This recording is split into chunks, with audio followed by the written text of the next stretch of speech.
Anybody hear me out there?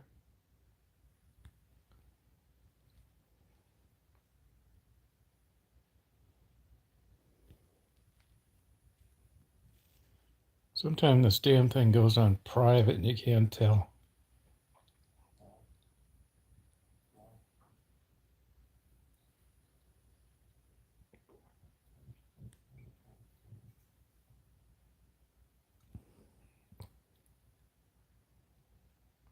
Hey, Michael, how are you? I was talking about Pratt the other day. Hi, Sharon. How you doing?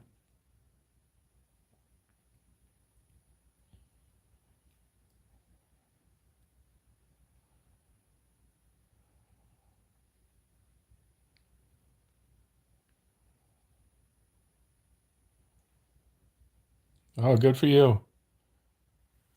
How's your weather there now? I was watching a show on TV last night where they were hunting for opals in South Australia.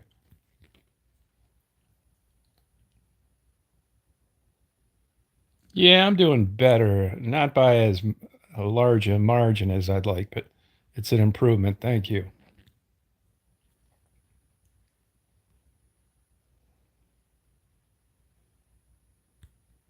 Yeah, it was a hot one today here. It was 90 early in the morning and still 86.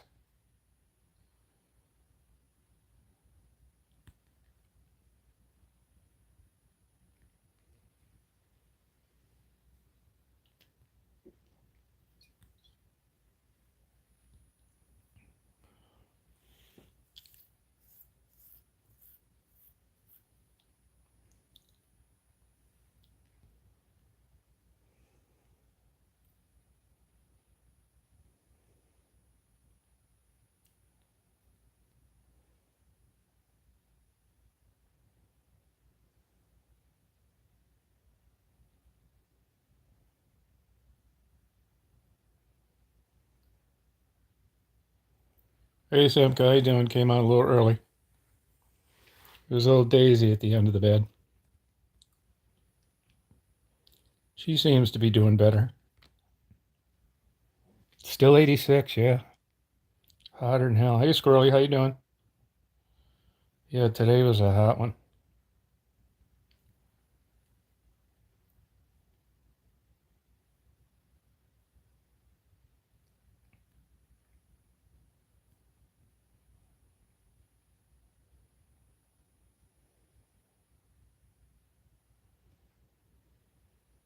I went and filled up the fish feeder before it got dark.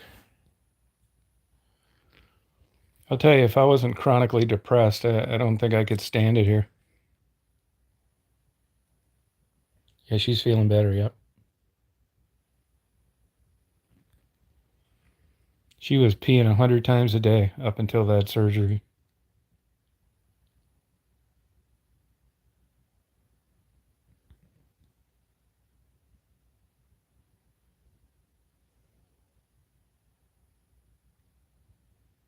I gotta take her to get her stitches out Tuesday or Wednesday. Oh, I don't blame you, Michael. Yeah, I'd probably never look at it again either. That's definitely an empire.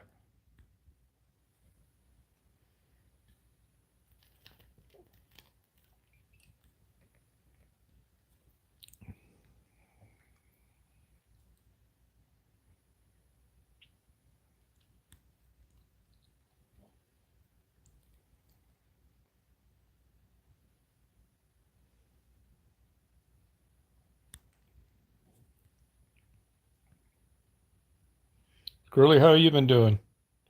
You been taking any exciting trips?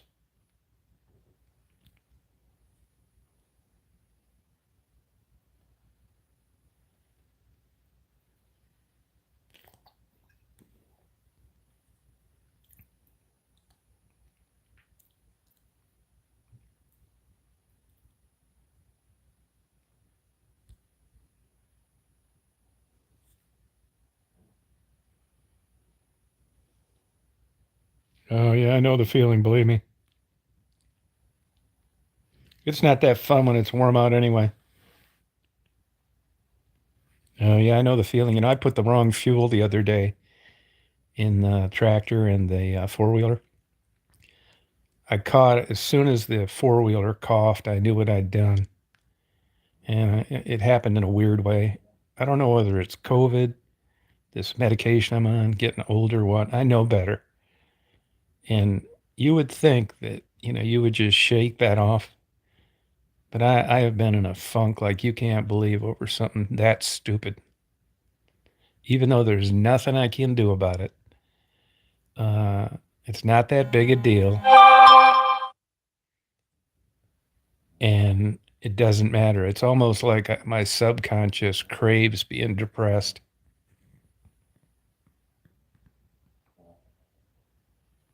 And I'll tell you another weird thing. I'm on this Trelex. I've been on it about a month. I know I have more energy, and I think my attitude's better, but I'm still depressed, and I definitely have anxiety up the yin yang. Before I went on, I went and looked, and they said they actually give Trintrellax for anxiety, and I thought, you got to be kidding. So I'm hoping that when I'm on it the full 6 weeks, they talk all over the place about 6 weeks as opposed to any time earlier. Hey Marco, hey Dolly, how you doing? Yeah, it's so crazy. I quit drinking caffeine because I was getting so shaky, and it was just like crazy. I'll give you an example. So I don't drink any caffeine, and I'm all pissed off, mainly depressed that I do that, right? So in the process of trying to run the diesel fuel out of a gas engine, I think we burn out the starter. Now, this is on my mind like, I just ran into a school bus and killed 50 people. I mean, it's such a disproportionate amount of crazy thought. It's ridiculous. So that's when I took all those videos the other day. I had to go over to Washington to get a battery. And I came home and I took that battery out. There's a place where you got to reach down and screw it in. My left hand is like shaking so much that I can't even get the screw in. It took me like three different, and I hadn't even been drinking caffeine. And it's just this like anxiety that from hell that I don't know why I'm getting it.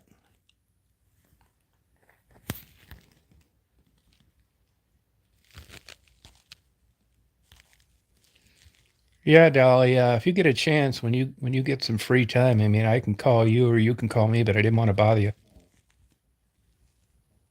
Sure, sorry about that. Yeah, I don't understand it really. I don't get it. Yeah, and it's not like there's anything, fight or flight or anything. Now, my mom had the same kind of problems, and I got a sister that had them too.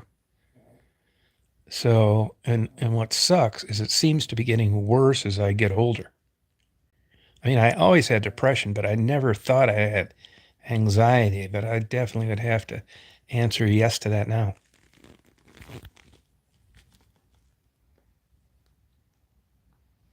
Oh yeah, that same thing, Timba. Yeah, yep, same kind of thing. And I know better than that. I mean, one can's red, one's yellow. Here's exactly what happened. I'm not making an excuse for it. I'll own what I did. But this friend of mine down here, he's got like a great memory. He remembers everything. It's crazy this stuff this guy recalls. And we were driving home, and we've got separate cans for gas and separate cans for diesel. Well, it'd been a while since we'd fueled up because everything's caught up, and the tractor needed a part, and the guy finally fixed it. So there's nothing to do. There's no reason to be driving them. So when we were on our way home, we were pulling into the driveway. I said, I think I'll fuel this stuff up tomorrow so they'll be empty and we can go get it. I said, I'm not really sure how much diesel we have. And he said, well, I know we're all out of gas. And that's what did it. Because what I did, he said, we're all out of gas. And when I walked out there and I bent over and I grabbed two of the tanks, they were full, but they were the wrong ones. See what I mean? I had them mixed up because if we were out of gas, those shouldn't have been full. See what I mean?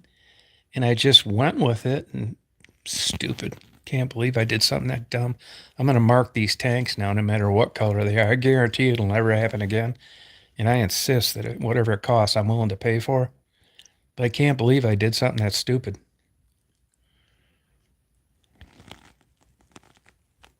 Hey, Mary.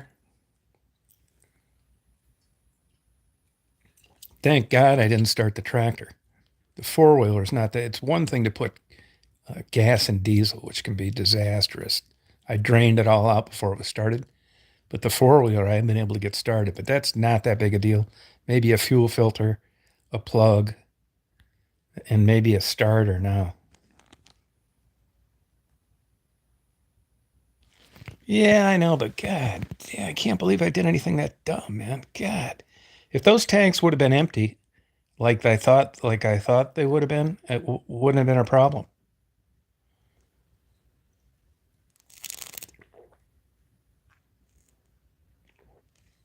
When he said that we were all out of gas, I just assumed when I lifted those up, I had two tanks full of diesel, and I didn't. I had two tanks full of gas. Hey, Perry. Hey, Eva.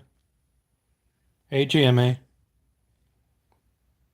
Yeah, well, as it turns out, it does happen a lot. I was hoping I wouldn't be one of them. I mean, there's an old adage in flying. There's pilots that land with their gear up and pilots that are going to. Thank God I never did that. But it's the same kind of shit. Yeah. And there's been other little slight things too. Now, I've read some things on COVID. I don't know whether it's Chintellix. I've done a couple of other little things like that too. Not with that consequence. I gotta have more presence of mind when I'm doing stuff.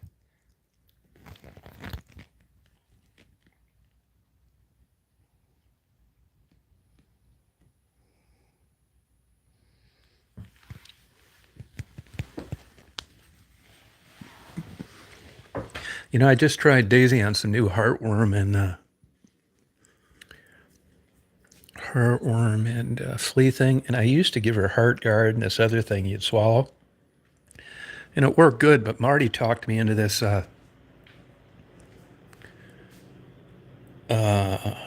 Revolt. Has anybody tried that, man? It seems like bullshit.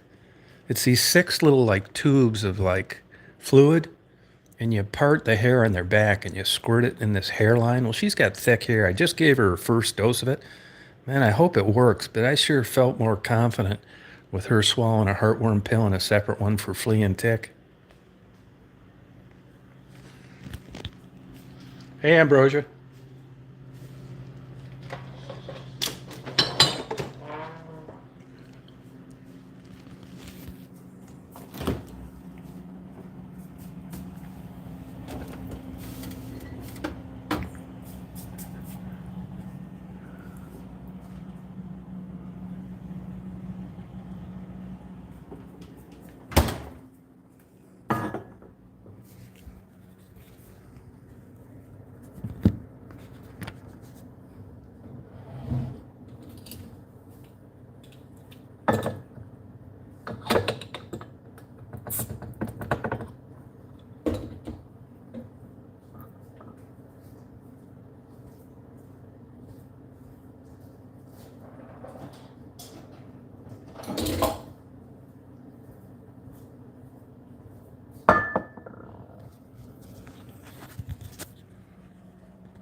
Yeah, it just seems, I hope it soaks in there good enough.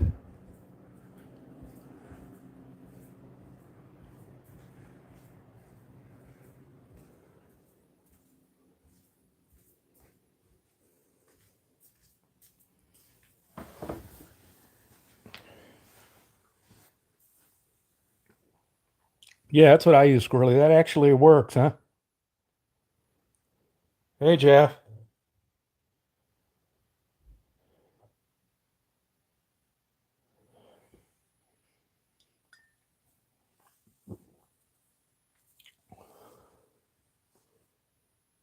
Oh, it did, huh? It just doesn't seem like there's much of it. And, she's got thick hair, and I parted the hairline as good as I could. What's it do? Just absorb into the skin? Or the fleas step in it on the way to their head, or what? How does it work? I didn't even read it.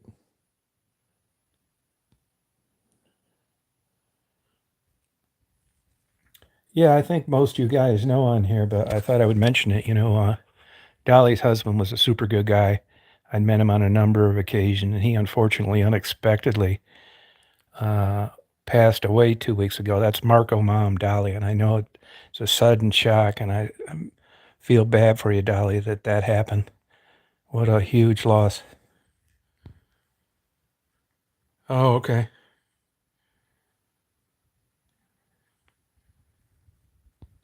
Yeah, it was hard to get in the skin. I tried, I spread it apart as good as I could. They say don't rub it in, but I kind of did because I didn't want it to be all on the hair.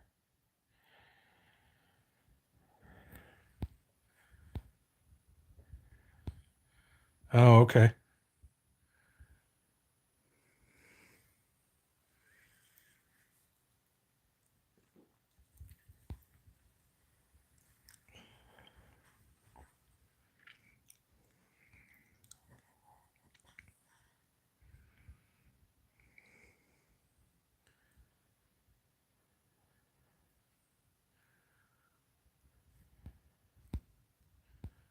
No, I know. Believe me, Dolly, I get it. He's a good guy. He was a good guy. Great personality. I knew you guys had a great relationship. Uh, Sorry about that. Uh, I don't know how you're hanging in there, really. I mean, that's a huge loss.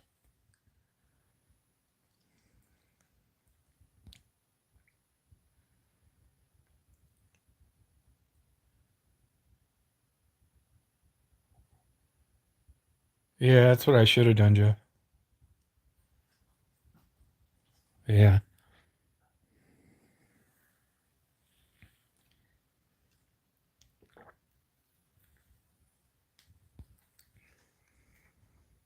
Oh, thank you, Perry. Yeah. I worry about getting it in deep enough. I did it as good as I could, but next time I'll shave the skin. It's kind of a pain in the ass.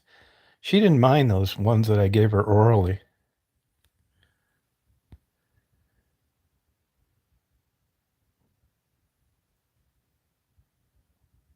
You got to be kidding me. That's how he died, Dolly?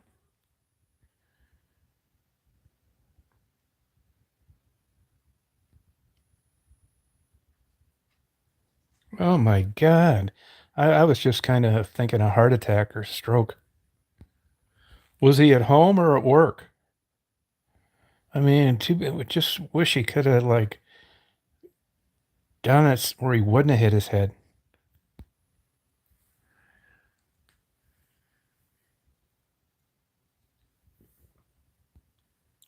Wow.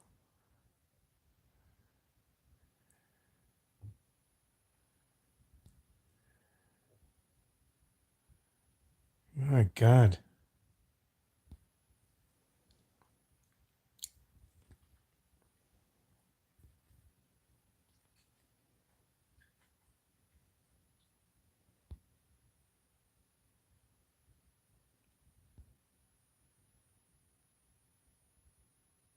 Oh, okay. Oh, thanks, Simka.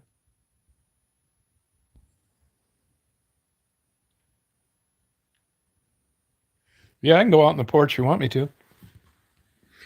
Part of the reason I wasn't out there is it's 86. I can go out there if you want. Daisy, you want to go out and go pee pee? Daisy hates the heat. I swear she looks out the window and if the sun's shining, she doesn't want to go out.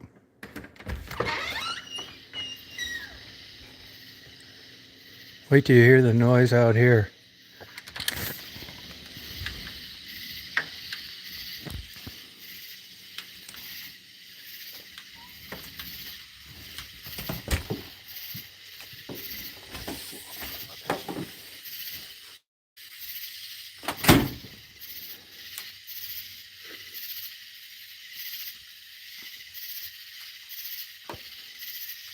Yeah, I mean, my videos aren't that good now. I mean, here's the deal. You know, I, I was basically having a breakdown when I left Michigan, and I left without anything. And I didn't expect that I'd be down here this long without going home. So I didn't bring any camera equipment. I've got a super slow internet signal. So, I mean, I'm kind of screwed down here anyway, and I just wasn't in the mood of like doing what I did up there. I mean, it's going to be better down here in a lot of ways. And I just don't have the equipment to do it or the internet speed. So I may change up my game plan and just do more professional videos and upload one a day rather than a bombardment of different ones a lot. You know what I mean?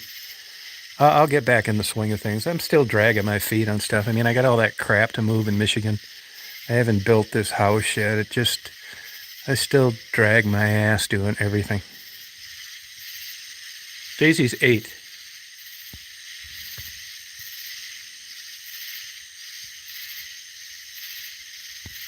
Yeah, thank you for that. I mean, so sometimes you see those really short videos.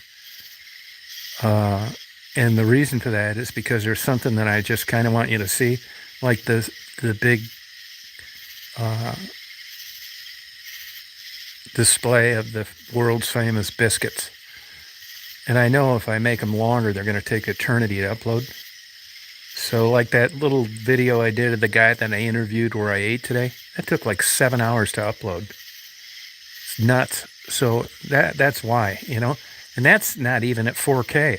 So, you know, I'm really like just set up kind of half-assed.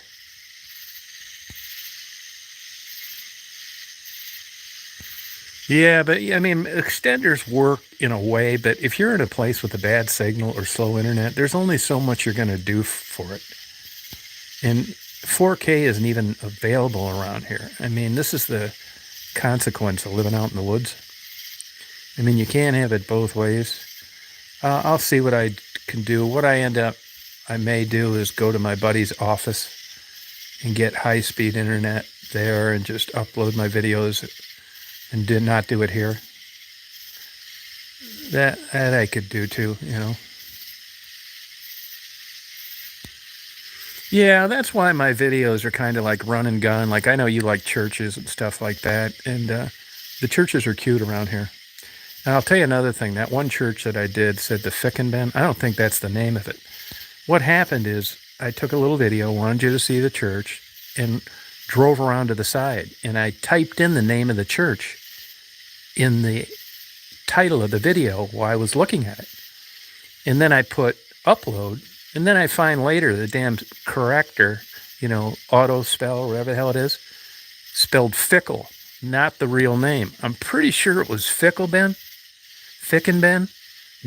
I know it wasn't Fickle. So that's what I changed it to, but I'm not sure that's right. But I'm going to go by there again.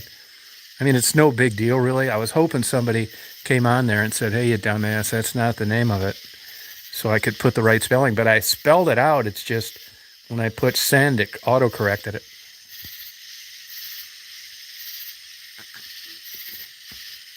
No, Trendy, you can't come on there and talk like that. I think you got to go bye-bye. We don't want people that is ignorant and rude as you. Who wants to get rid of trending? Me, or do you guys want to do it? Simca, get rid of this ignorant bastard, will you?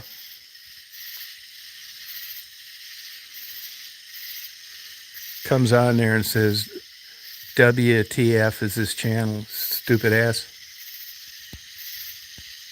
Yeah, thank you, Drifter. Appreciate it. Yeah, but if you look at where I'm at, Crawfordville, there's not many choices. Thank you, Ambrosia.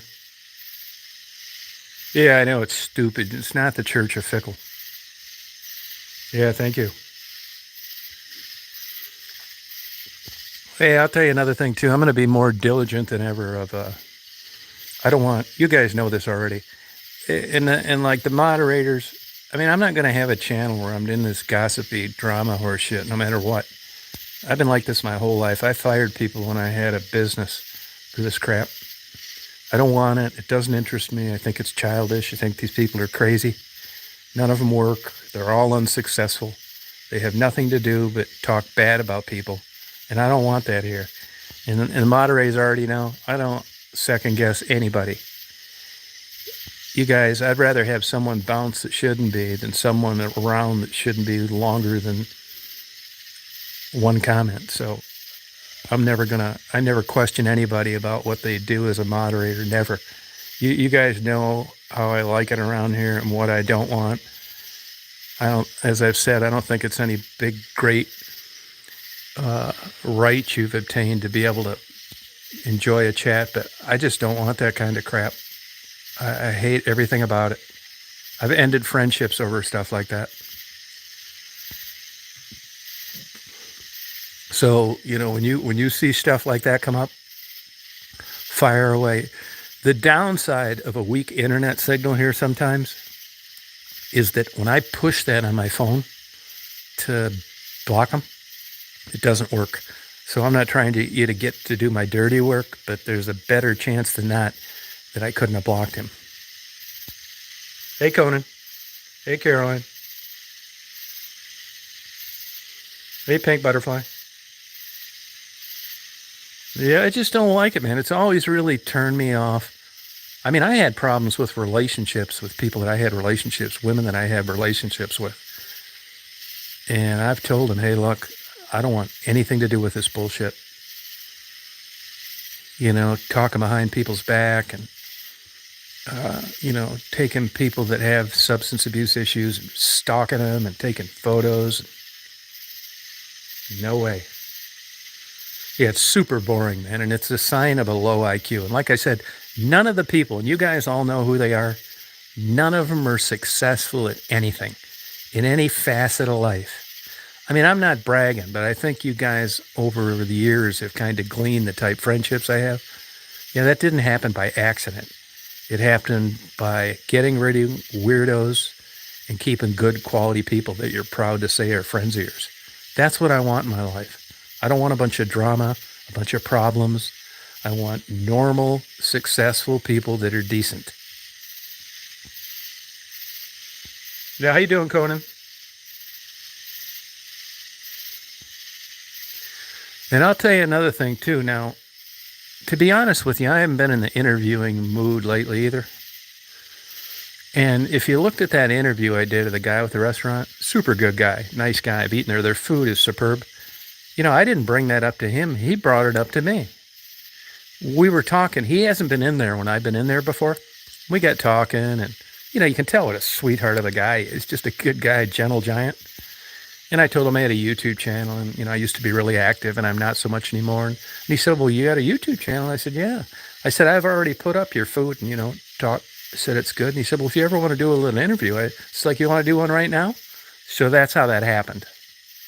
I didn't solicit him for an interview. It's weird how things come together, but there's a lot of rich history here. There are a lot of things that'll just blow your damn mind with regard to poverty and how people live. We got a black female sheriff here who's an absolute sweetheart. But that guy, I want to tell you, is a perfect example of Southern hospitality. He doesn't have a mean bone in his body. And it's just a super good guy. And I run into that constantly. I mean, it sounds nuts that I even bring it up, but I'm telling you, it was different up north. I mean, if I pull over on the side of the expressway and ran out of gas, there's a good chance that there's going to be 10 black people that pull over and want to help me. It's so refreshing and nice. I didn't even think places like this existed. Everybody waves down here. I haven't seen one hint. He's a perfect example of what I've experienced everywhere I go down here. Oh, thank you, Barry. Hey, little star.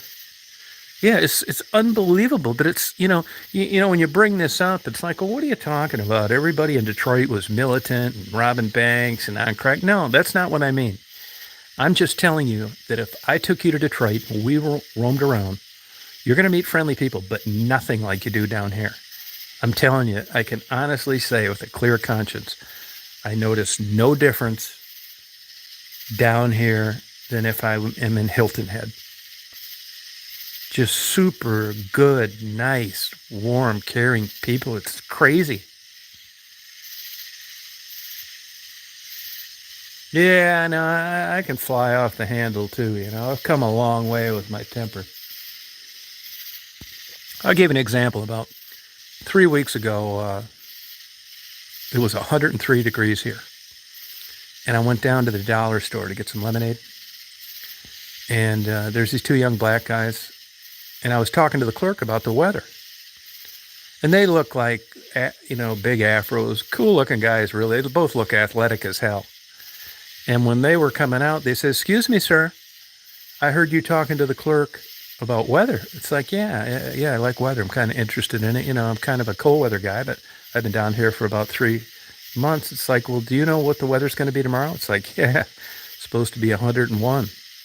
So anyway, I get talking to these guys. One was 18 and one was 19. Super nice, good guys. It was 101 degrees out. They just got done detailing their fourth car outside, and they were going to do a fifth car outside. Outside. Happier than hell. Good mood. Super polite. And everybody down here calls everybody sir. Hey, Motabon, how you doing? Yeah, but it's just so nice, whether you're in Tractor Supply. I missed the shrimp ladies today by an hour.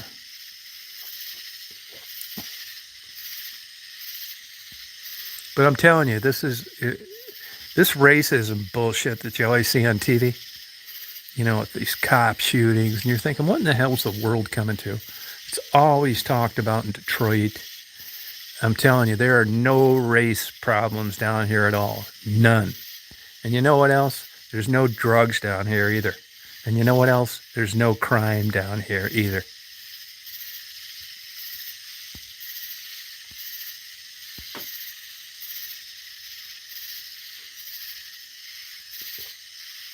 It's super clear tonight, stars out. Yeah, it's just a different environment, man. It's like, I didn't think I'd see this in my lifetime.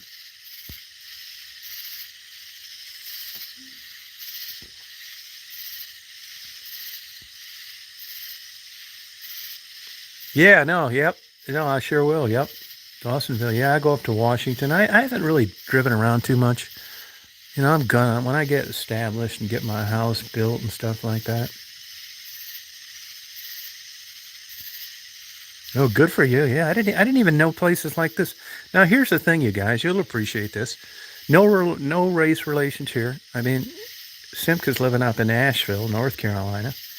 Now, you think the damn TV stations want to come and talk about everybody getting along? Hell no. That doesn't sell. Would a TV station like to come down here to Crawfordville, and I'll take you around down to Andre's restaurant and down here to Diana's restaurant and all these African-American places? There's like zero difference. Yeah, Georgia. Yeah, I'm in Crawfordville, Georgia. 60 miles west of Augusta, 90 miles east of Atlanta.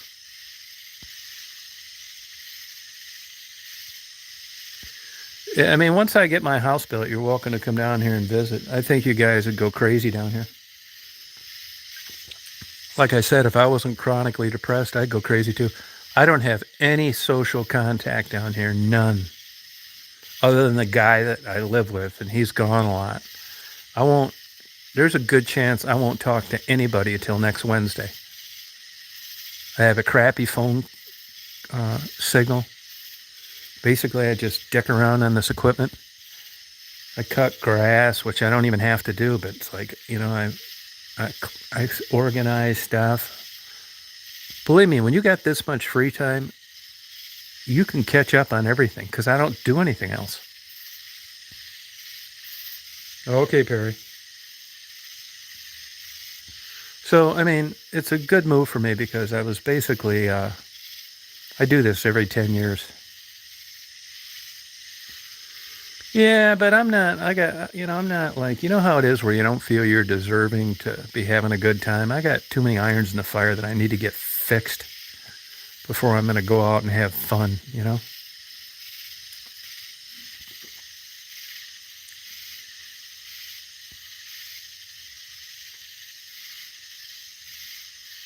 Yeah, it's crazy. Yeah, I'm sure there is someplace, but not around where I live. There's not.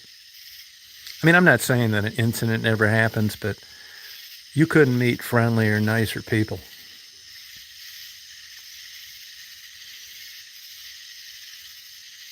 Yeah, I'm going to film it. I mean, I strike up conversations with people all the time, and I can't help but think to myself when I'm talking to them, this is unbelievable, man. Like when I was over in Union Point the other day and that lady was cleaning up her gas station she bought. I wasn't treated with suspicion, or they weren't like worried I was going to try and screw them some kind of way. It was just a nice, good conversation. Oh, it's like this all the time here. I'll tell you one thing I did find out, though. I haven't been trapping any carpenter bees. And as it turns out, when they're doing that, they're looking to lay eggs. And I think the egg laying season for carpenter bees is over. And they put out a scent. And they said, if you got ones that are alive in the jar, leave them in there because they'll put out a scent. Other ones will follow. But I cleaned all the jars out of dead bees, and I haven't had any in 2 days, which is rare. Yeah, you like the sounds? Can you guys, be honest with you, I'm not 100% sure what those sounds are, to tell you the truth.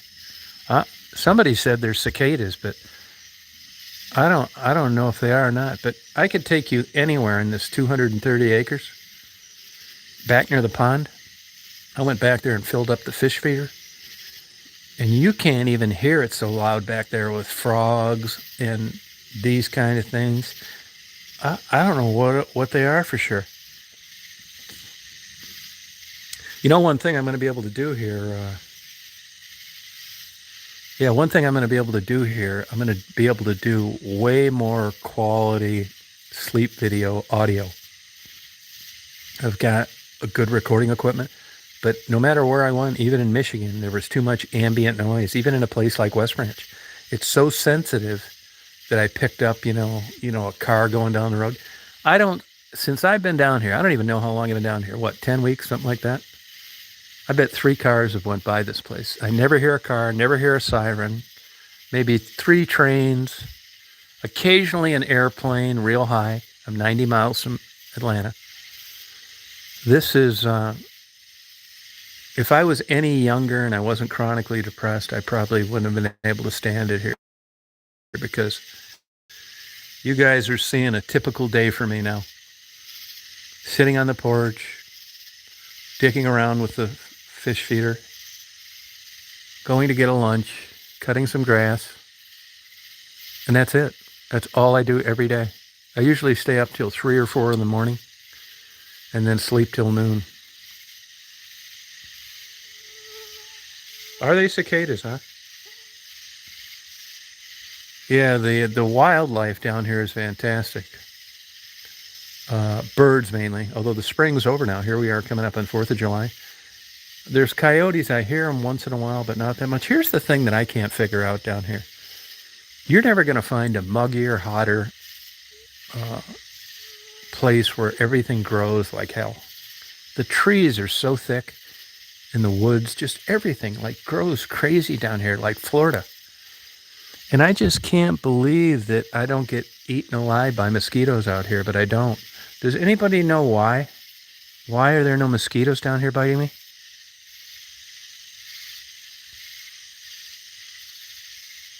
Yeah, I'll do that, Melissa. I'll end up doing that. We have some really good thunderstorms down here, yeah. One little thing that's a little surprising, this place has a metal roof. And it isn't as loud as you think it would be during a deluge. It's crazy. You can hear it, but not as loud as I would have thought. I'm only assuming that they did a ton of insulation in the ceiling.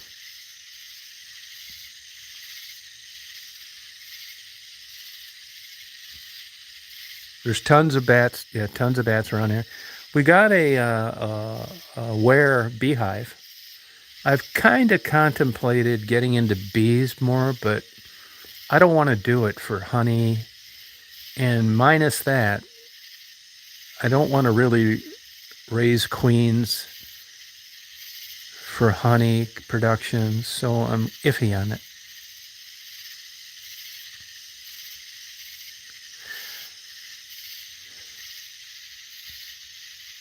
Yeah, shit. That's a good guess, Melissa. Goddamn right. They probably bite me and die.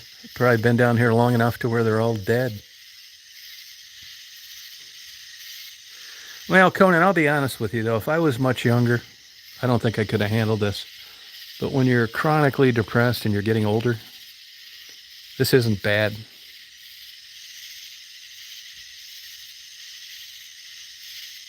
Yeah, we had some rain yesterday, but not a lot.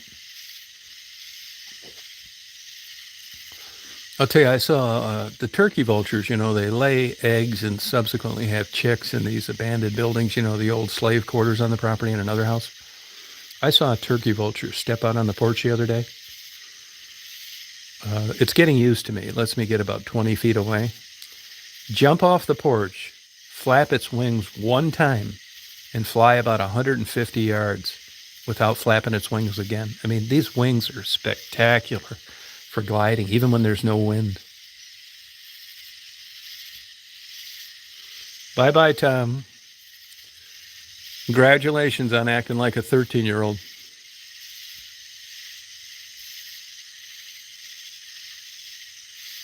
No, I think you're right about that. I was over at Washington the other day to go get that battery, and there was a sign for some little South Carolina town. When I look at my GPS, I know I'm close to South Carolina, but I never been over there.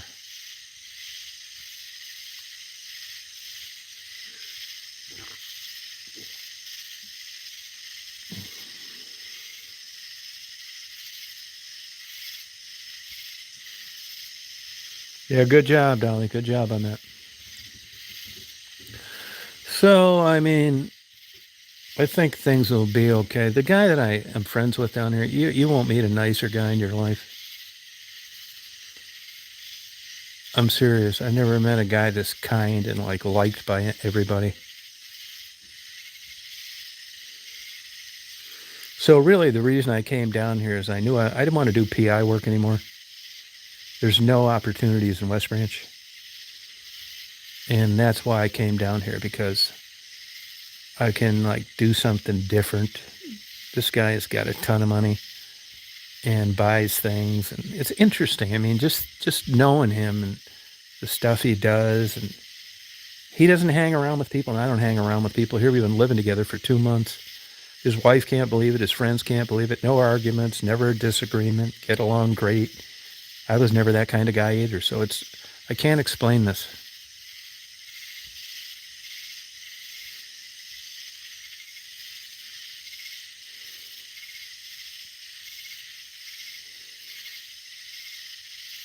Oh yeah, believe me, 1 in 10 million.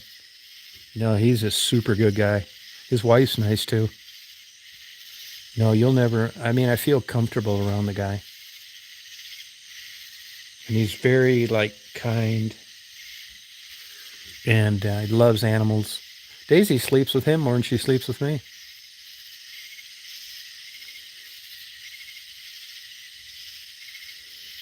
Daisy really likes him. She gets all excited when she sees him. I'm so happy that Daisy's like that. That she knows other people and she's cool with them. She's come so far. He could actually give her medication in her mouth, which I would have bet against that. Hey, waiting. I had an interesting life. Now, if you've been watching me the last couple months, I don't think it's too interesting. I mean, what I think I'll do down here is, I'm telling you, I'm not exaggerating. And it's not, look, I never planned on having viral videos. I could give a shit, to be honest with you. I mean, it was cool to have interaction with people, but I wasn't looking for that. And I had a couple thousand videos uploaded before anybody watched anything. It's just my personality. I wasn't looking for anything. So even though the videos won't be like the Maddie videos, they'll be interesting. You'll learn more. And I'm not saying Maddies are bad or good. All I can say is I thank everybody in Detroit in the experiences I had down there. That was a once-in-a-lifetime opportunity. Going in those abandoned buildings, meeting people, Raven, Maddie and Gerald, Becky, really, I put that up there in my top 25. It was a great experience, but like anything, nothing lasts forever. And like I've told you guys before, you never know when the last day is going to be for anything. If you'd have told me my last day in living in West Branch was going to be whatever, I would have told you you don't know what you're talking about. If you'd have told me I was going to talk to Raven for the last time or Marguerite for the last time, I wouldn't have believed it. Now, Maddie, I had a little heads up with because I made a trip down there so I could give the stuff for Tiffany to give away. So I knew I was going to see her again. But I'm sure that everybody that you got to know in Detroit through the interviews that I did, I'll never talk to again. That's over.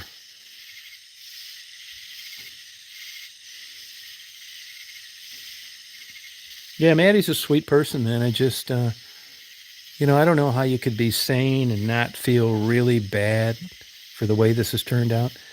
The only thing that keeps me from really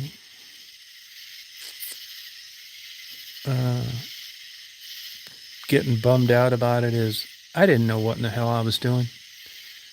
I mean, I started out with photos, and then YouTube came out, and then I was bored with photos, so I thought, wow, I'll interview maybe some of these working girls, and it was fantastic, man. One of the top experiences in my life.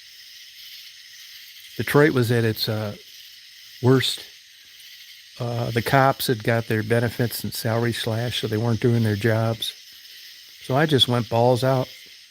I'd spend all night, staying up all night, driving around Detroit, going in abandoned buildings. You look at the Penny video, Angel video. I mean, really, I'm telling you, these were highlights in my life as far as interest goes. And I'm not going to even get close to that probably. This drama bullshit, people in predicaments like that sells. People like it. And I'm grateful that I got to experience that. But you just never know when your time comes. It finally got to Detroit down there where it got too dangerous. I was too recognized. I want nothing to do with being famous or have notoriety or any of that crap. Views, subscribers, none of that bullshit. I really don't. Hey, Brian. Big time, Conan. They've done everything they could. They sure have, yes. Marguerite is with some guy closer to downtown. That's all I know. I even contacted her daughter, Lindsay, doesn't know where she's at.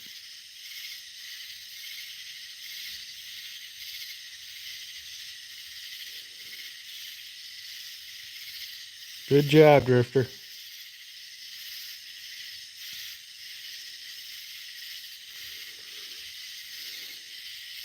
Oh, yeah, thanks. I appreciate it. I mean, I hope to do some other things. I think I will probably get into queen bee rearing again. I did that before. I was big into parrot breeding at one time. I had 3,000 pair. And I would like to get a federal permit to bring back some endangered species, even in different countries. The scarlet macaw is having problems. The hyacinth macaw, queen of Bavarian conures. I think I could get a permit, and if I can, I would be interested in raising babies and reintroducing them to wherever they're having a problem, stuff like that. But I have to have a compelling, strong reason to cage a bird, and that it's going to make the survival better in the long run. I don't want to just have two cool birds in a cage. Not doing it. I thought of leeches for a while until I found out for debridement, burn patients. Then I found out you're supposed to kill the leeches after they do their job. Not doing it. I even looked into maggots, which also do debridement.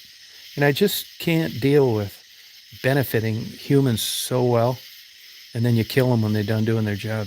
I'm not doing it.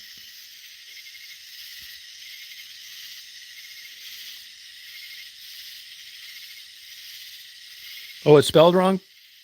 It's spelled wrong? What did I spell wrong in that Scott? How should it be spelled? That's a possibility. How should it be spelled?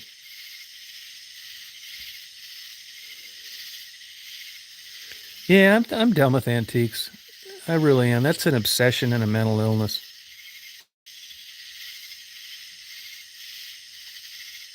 I have one huge super Civil War collection left.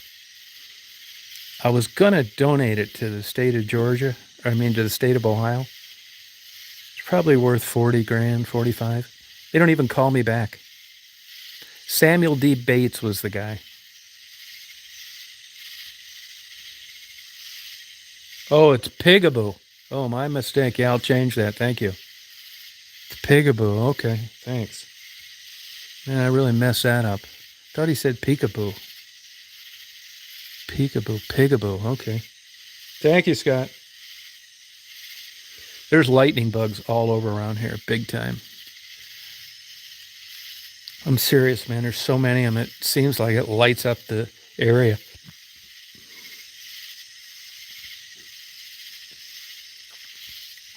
And what else was I going to tell you about? Hey, fishing boats. No, I'm not in Detroit any longer. No, I'm down in Georgia now. I have not. Yeah, I've got a huge collection of those. If you're into the Civil War, if you ever want to look at them, you're welcome to, Bopop.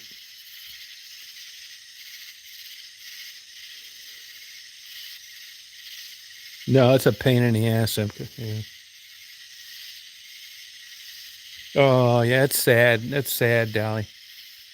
God, man, I can't believe that happened.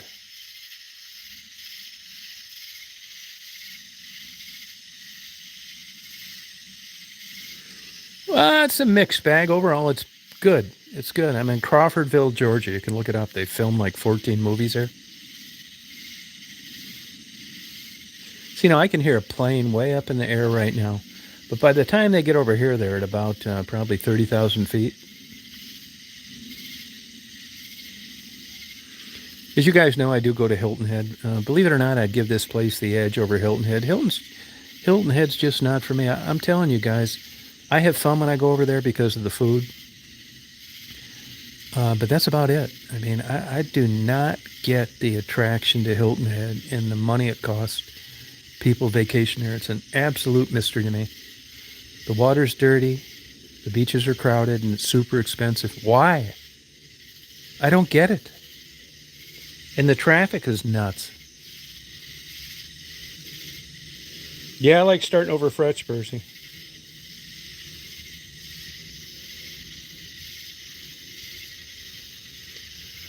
So, I got a lot of good opportunities here. Like I said, probably going to be like commercial parking lots for semi-trucks. This guy I know I bring him up all the time, but he's such a fantastic, good guy. The advantage I have is I got unlimited access to finance. I've learned through hanging around this guy the different levels of how people make money. And when you have this kind of cash, it's a whole new ballgame.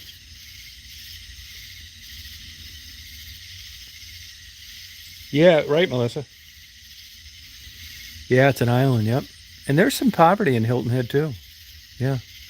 But every house in there is like 500,000 on the low end to like 9 million. Gated neighborhoods. It's crazy expensive there. Marty is a super good guy. I'm going to see if I can interview Marty someday. He is a great guy, man. I'm telling you, man. This guy is the most humble, caring, quiet, private, super good guy you've ever met in your life. He's constantly paying for surgeries on people's animals that they can't afford it. He'll pull over on the side of the road and risk his life to save a box turtle. He is an unbelievable guy. Hey, Jennifer. Yeah, but you know what he told me the other night, Brian? You're going to appreciate this. He said the best times in his life are when he was broke.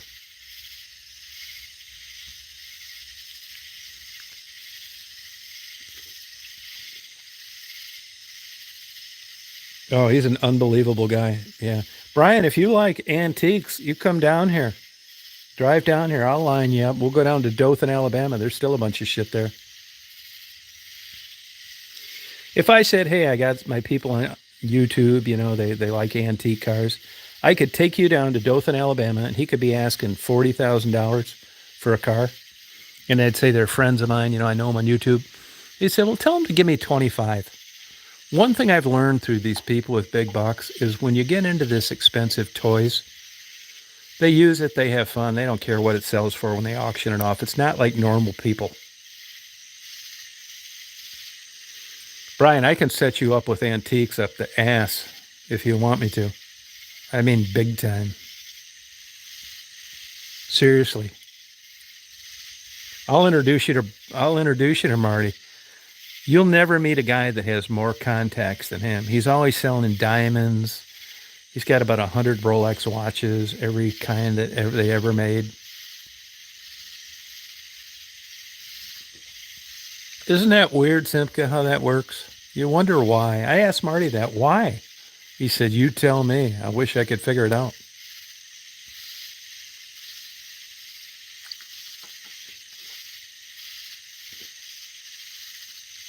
I'm going to go and get a bottle of water. I got one more beer. I can't get good beer down.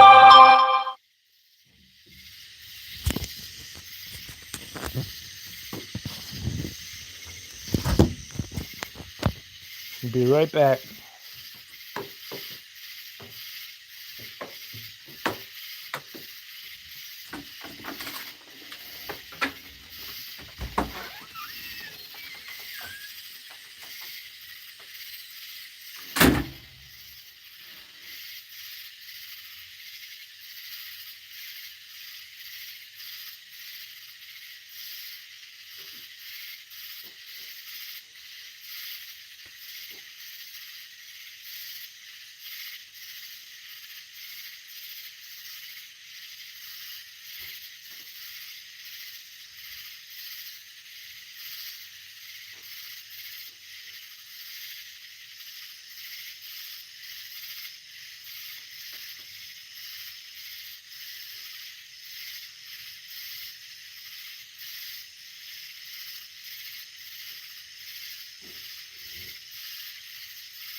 And another thing I'm thinking about doing is, I'm kind of iffy on a pond. I don't really like the looks of ponds down here.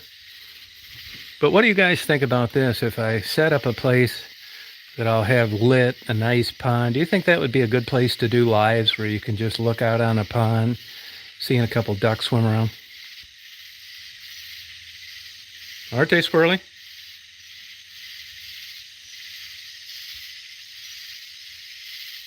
No, Brian, you don't need to worry about that at all. I think you have my phone number. You tell me what it is you're looking for, and I'll get all you want. I can line you up with tons of shit that you can sell and make money on. I promise you.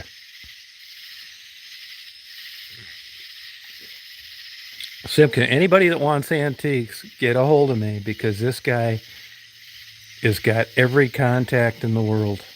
I sent Mary a text the other day. He was going to buy, I don't know if this happened or not, 35 5-gallon buckets of arrowheads from Florida. There's between 50 and 100,000 of them.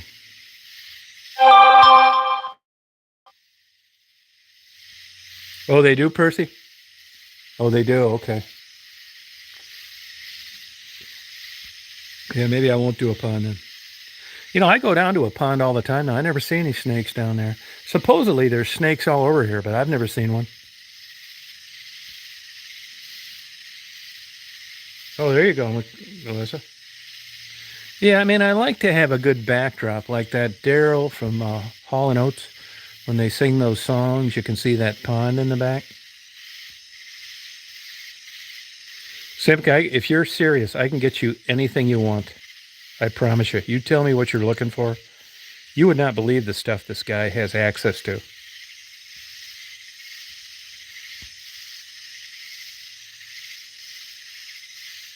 A black runner, no kidding, Carolyn. Wow.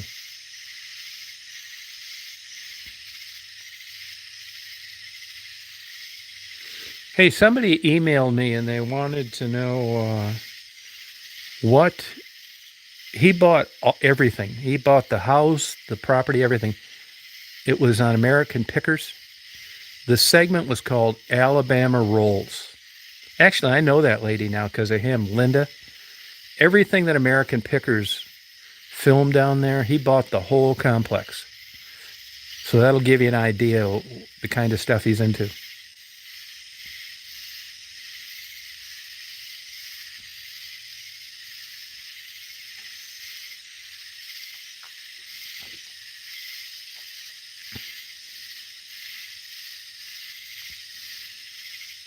I don't want something I got to be worried about getting eaten all night long. You know, when I saw those baby turkey vultures, I couldn't help but think, how do these things, how are they still alive? They can't fly. They're on the ground. There's coyotes, foxes, raccoons.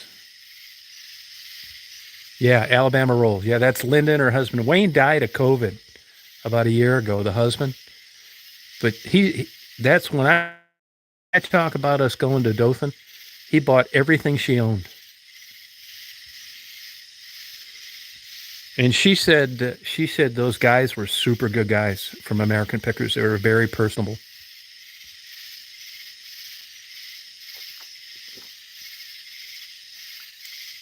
You know, I should interview Linda. She's an interesting person. I'll tell you another weird thing. Hey, Jesse. I've met a lot of people down here through Marty. And you would be surprised, like Freddie Neely, a Top Fuel racer. I've probably met, I'm not bragging, I wouldn't have met him unless through Marty, but I've probably met 15 people down here that are worth 50 to 150 million bucks. You wouldn't believe the money down here with some of these people. Yeah, Doth Percy it is. You ever eat at Hunt's Seafood? I hope you have, because I got a question for you if you have. Oh, cool, Jimmy. Well, I was going to pick the best ones out of there and send them to Mary. Arrowheads. It was out of a collection out of Pensacola, and the guy that died, no, Panama City Beach, and the guy that died is 95.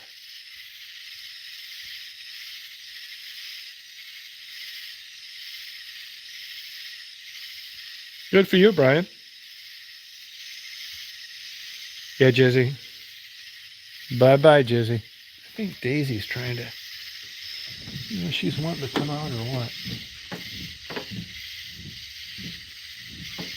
I don't know if I hear Daisy or not. Hearing things. Probably hears me outside and wants to come out.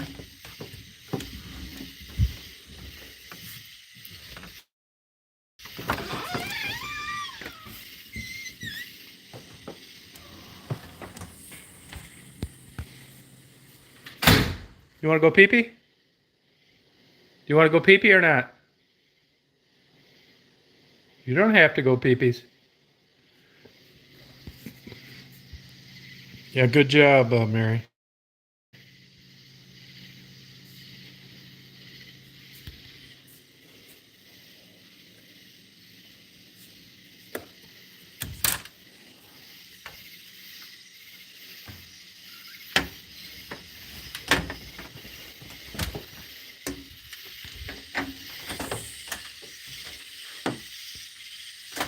Goodbye, Worldwide Wrestling.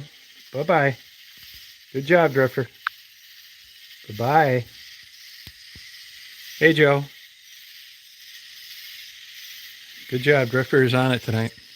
Drifter's not saying much, but lurking in the background is the ultimate security guard.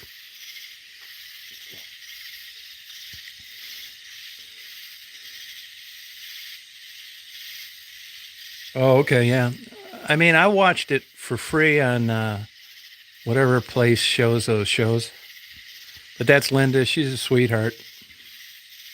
Linda Bates is her name. Yeah, that scumbag called me about 2 weeks ago. I didn't even listen to the audio. You know, these people don't have social life, so I just uh, deleted it without listening to his voicemail. He's another nut job. Yeah, thank you, Drifter. Good job.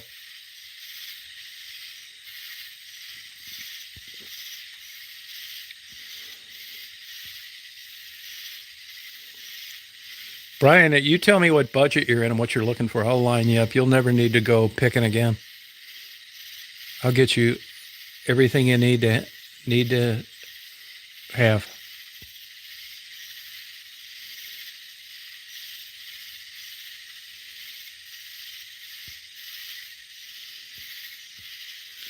You know, Secular is a fucking dumbass, though. I don't know if I've met the guy before, and I don't think he's smart enough to set up 100 accounts. Not that you need to be a valedictorian, but he just seems too dumb.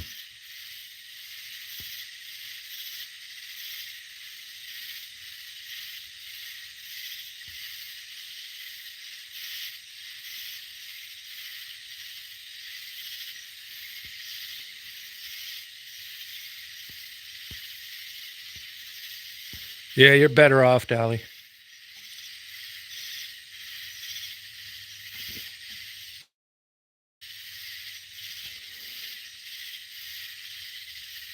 No, not going back to West Branch. I'm going to go back to West Branch to clean it out and sell my condo, but that's it. Oh, is she a weirdo too, Dolly? He's a meat cutter for Myers.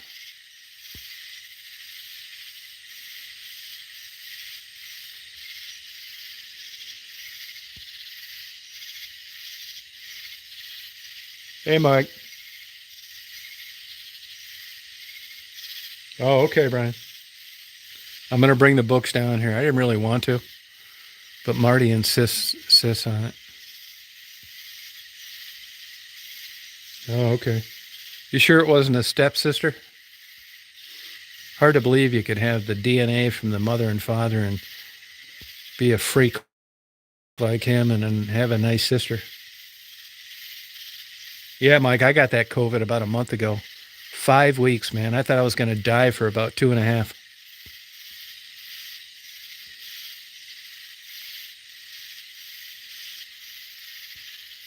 Yeah, I plan on reading those books. I will read them.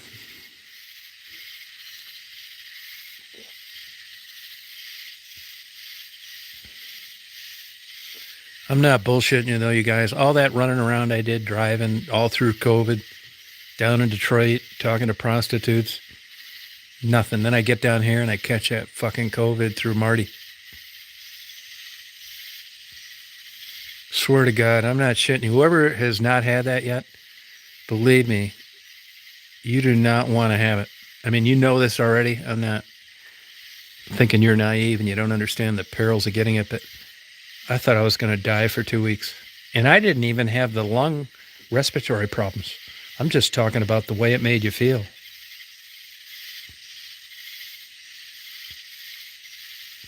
You know, I don't know, ICU. I really don't know.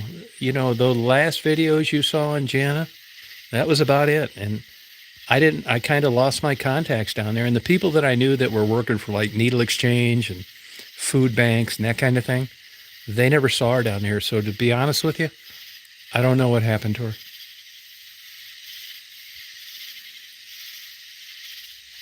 No, I don't like Kindle either.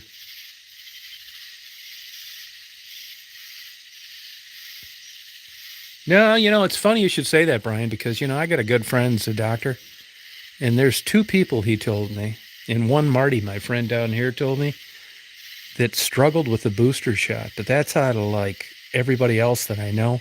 So it's a super small percentage. Yeah, I had both shots, Tish. Yep.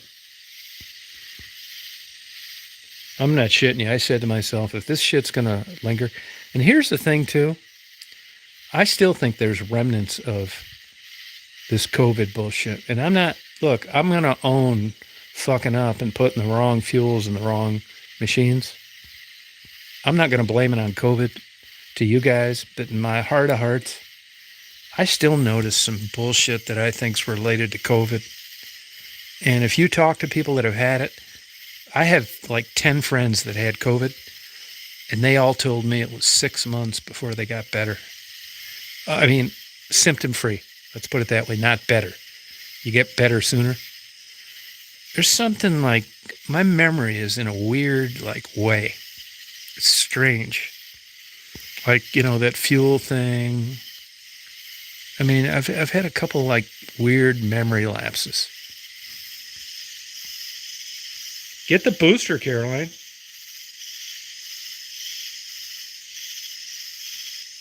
Get the booster, Caroline. Oh, did he really, Marco? That's interesting. No shit, huh? Interesting. I couldn't feel worse for you, man. I know what John was like, man. My God. A+ to you for hanging in there. I'm not so sure I could.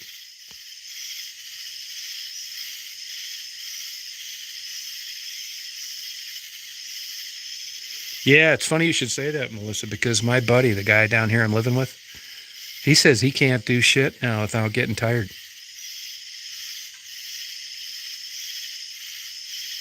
Really, Simka?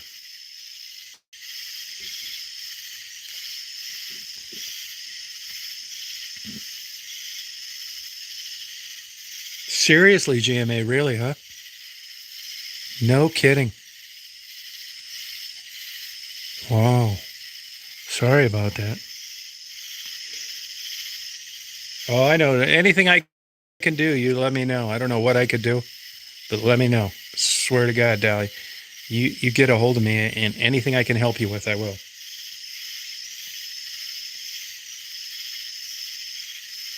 Hey, John. I mean, if you want to come down here and visit, I mean, to get away from things, you're welcome to. Whatever I can do for you, airline fare, money, you name it, I'll do it.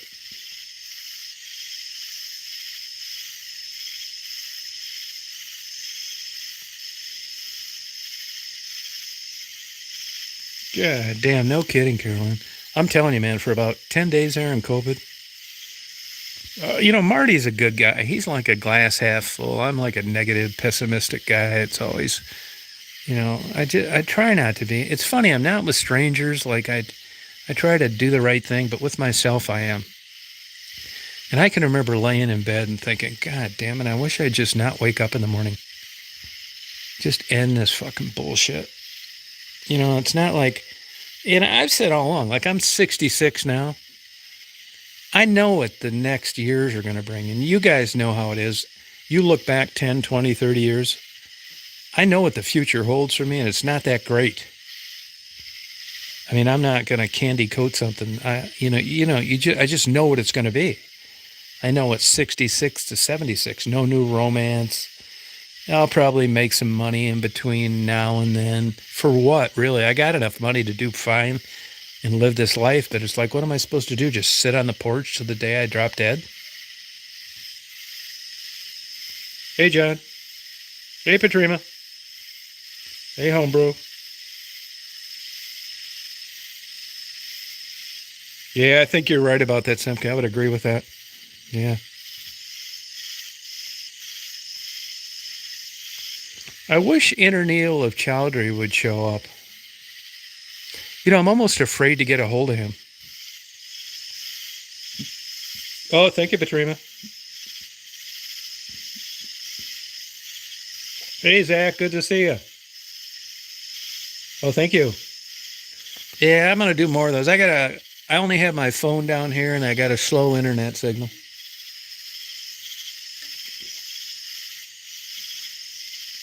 How are you doing?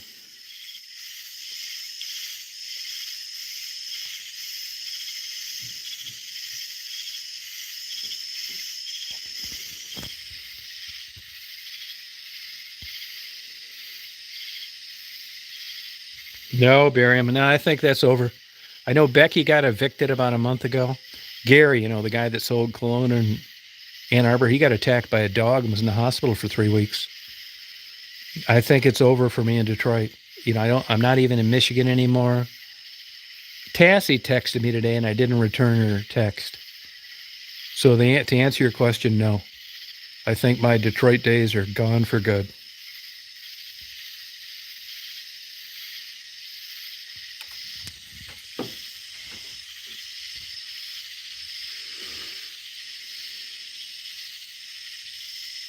Oh, good for you, Graphics. How you doing? How's the work going? You still working your ass off out there in Vegas?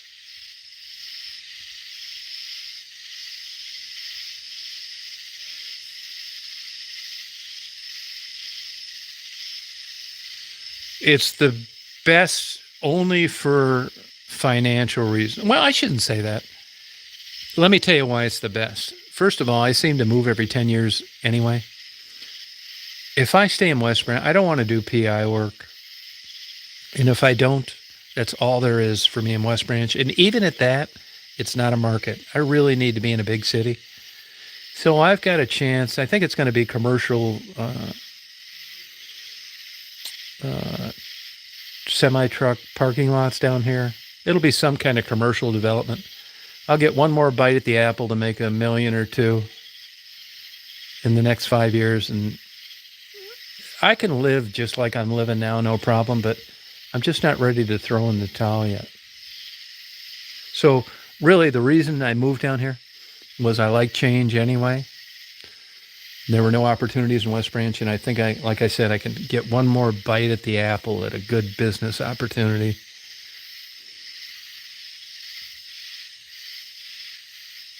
Good, Brian. Yeah, and I got unlimited financing, which is like almost impossible to get. So, it's no bullshit. I don't know that I could do that in West Branch.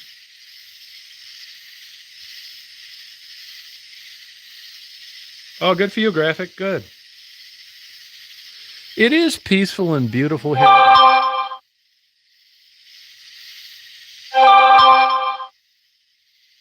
It is, hey, homebrews, it is peaceful and beautiful, but I'm telling you, if I wasn't depressed and older, I don't think I could handle it down here. I mean, what you're seeing right here, right now, is the last 2 months of my life. Hot, humid, by myself, and nothing to do.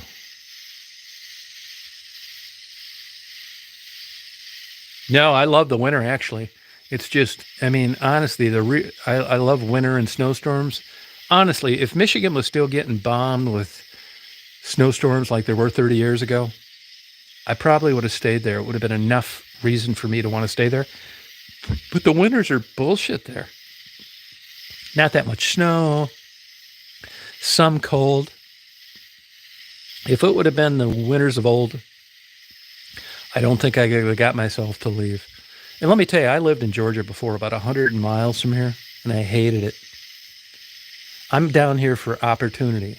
Is this my favorite kind of weather? It is not. Oh, I will, Zach. I got super lucky, Graphic. Yeah, those ice videos. Actually, I'm really good friends with the guy at the post office up there. He sends shit for me and goes over to my house. And he took my big kayak and put it in his garage. He's a really good guy up there. He's helped me out. He's always telling me to come back and enjoy the winter.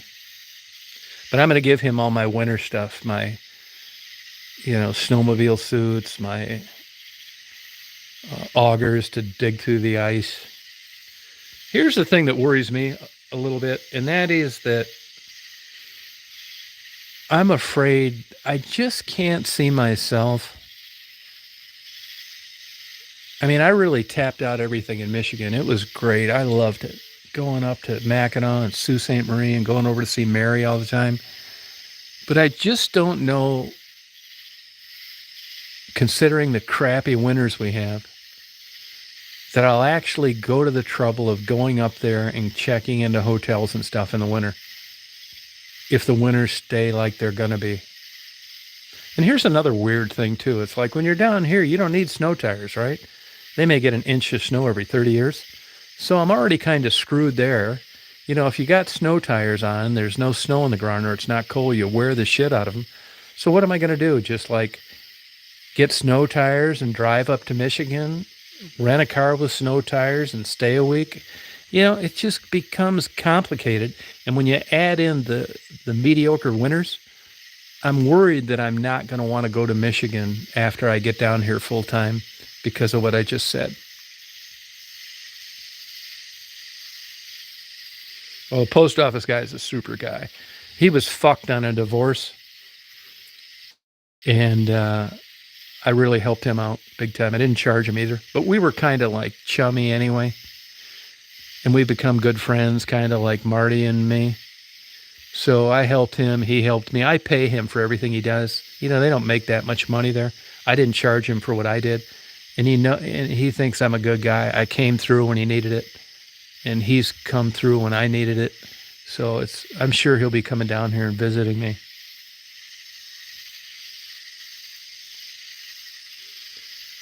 Yeah, no, you're right about that, Zach, but I think it's kind of rare, Yeah, Hilton Head, I got access to place over there. I got about 5 people over there that I met in Hilton Head. But here's the thing. If you track hurricanes like in Hilton Head, honestly, they got nailed with one a couple years ago, which was bullshit. But they haven't had a hurricane there in 100 years. It's not like Florida or some of those other places. I got 5 families, though, that said, you're welcome to come over and babysit our house when a hurricane comes. I'd be over there in a heartbeat. I would absolutely love that. I think I would be so excited I wouldn't go to bed. I would leave Daisy here, and I would go over to Hilton Head and babysit somebody's house. I love that kind of shit. I hope it happens, but like I said, probably won't, because if you look at the hurricanes that have come close to Hilton Head, they always go farther out. They go out to sea and then they get closer as they get to New Jersey. Direct hits are like super rare. I am going to miss the winter, Brian.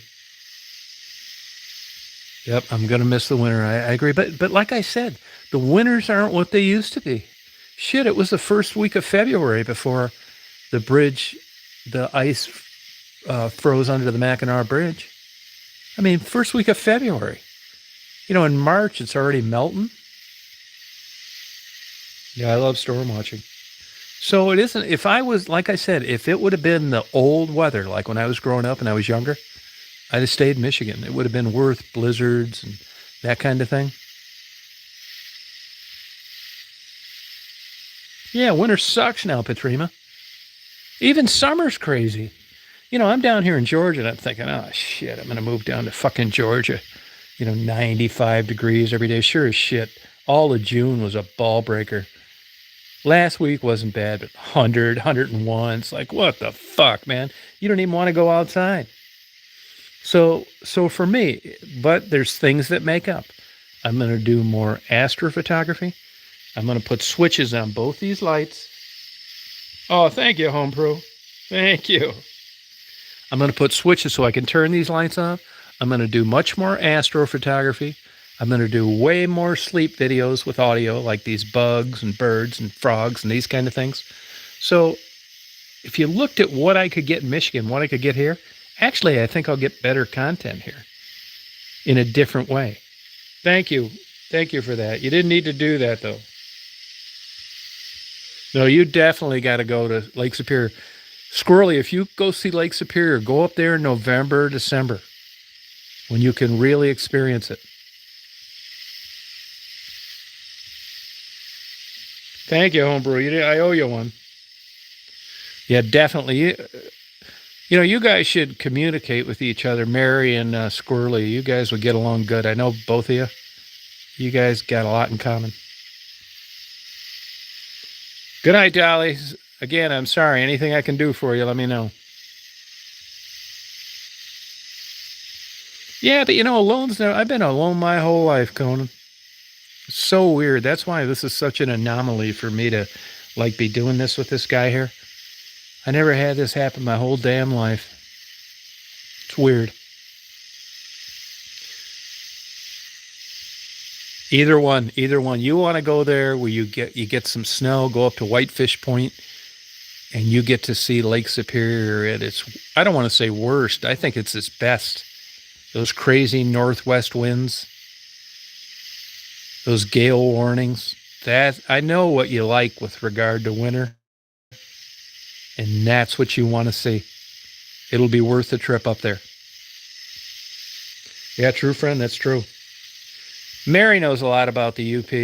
You don't be taking that lightly up there too. You know, the warmest that water gets is about 59 degrees. Don't be out there dicking around in a boat. You'll drown yourself. And be careful with pictured rocks.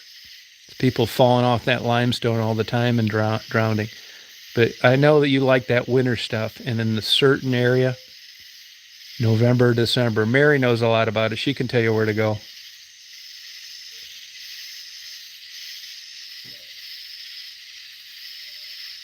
No, I know you would like that. I think you would really like it. Yeah, but if you go too early, it's you're the UP sucks as far as things to do. You want to experience that winter weather in Lake Superior. Lake Superior is unique. Look up Lake Superior when you get a chance on Google, and you're going to be shocked how much water there is. I think if you took Lake Superior and you drained it, it could fill up North America and South America with like 18 inches of water. I mean, it's crazy interesting.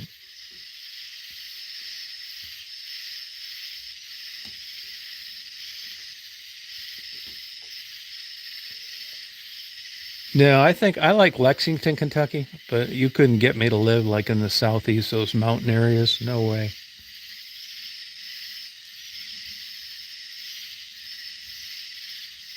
Homebrew, did you ever get to Crawfordville?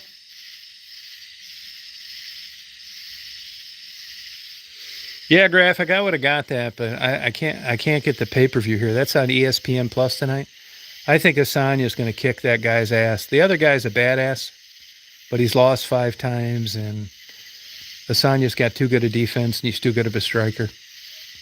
I mean, I've watched him fight everybody, and not only that, that guy from Australia kicked that guy's ass, and Asanya beat his ass twice.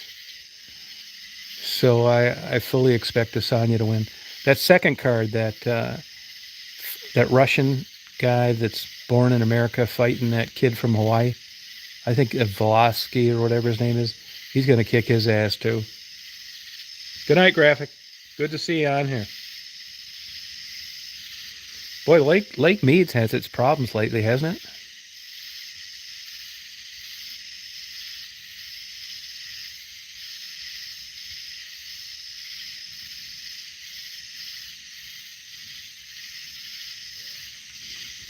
I think Daisy's crying. I don't know why.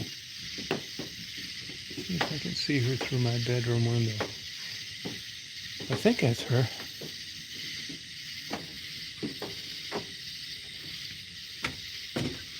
Oh, maybe she's trying to get out. She jumped off the bed. You want to come out and go pee-pee, hon? I thought that's what I heard. Come on out here and go pee-pee, honey. I thought that was you. I heard you crying earlier, hon. Good girl, honey. Good girl. Good girl, honey. Oh, yeah, hon. Good girl, hon. I thought I heard you crying. When I looked in there, you were on the bed, honey. Nah, she was on the bed, and I thought she was wanting to come out. She heard me talking out here.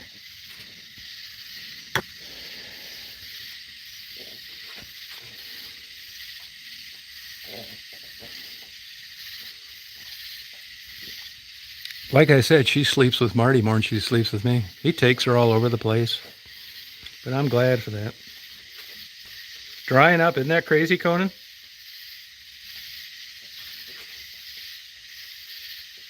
Oh, do you, Homebrew? Oh, cool.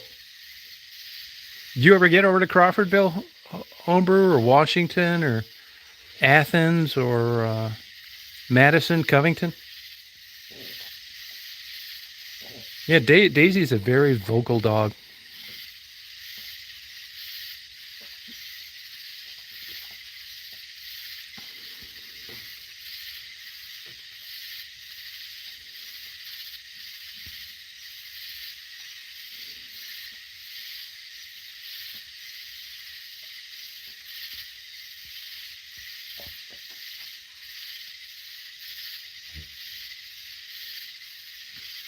Hey, do you guys have any opinion on that Hilton Head, though? Why everybody goes there? It's a mystery to me. Yeah, she's a good dog. Oh, I'm sorry for that, Katrina. Oh, yeah, pit bulls are great. Sorry for that, Katrina. Yeah, I saw that, Brian. Yeah.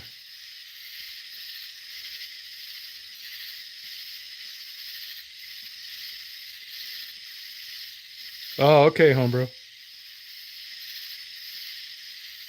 Hey, Tammy. No, the weather's different now. Even the people I talk to down here in Georgia, you're supposed to get a couple of like 98-degree, 100-degree days in Georgia every 5 years.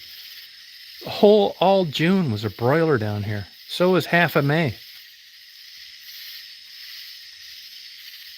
I don't understand it, Carolyn. I don't get it.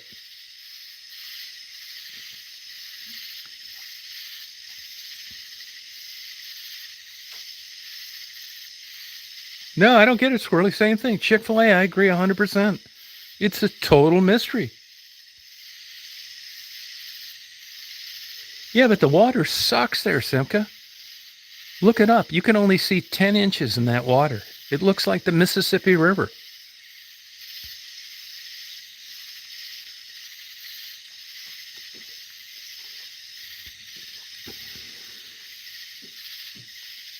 Oh, that's cool, homebrew.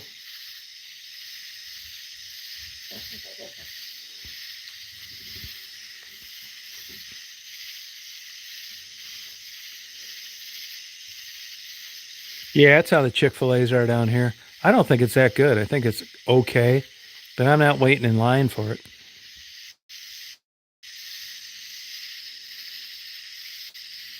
Yeah, it sucks, Katrina. Sorry about that. Yeah, but how could you not be? I can understand not being used to it, but another 6 hours and you're down in Cocoa Beach where it's crystal clear. You can see the bottom 100 feet with sand beaches.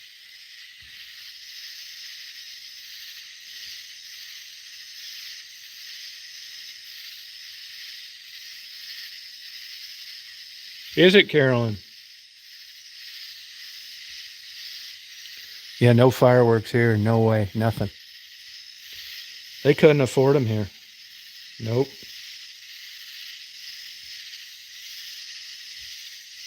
Oh, it's peaceful here, Tammy.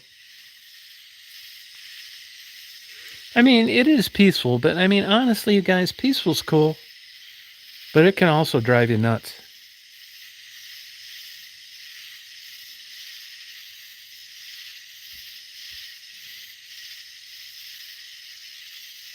Oh, you got that down there, Squirrely?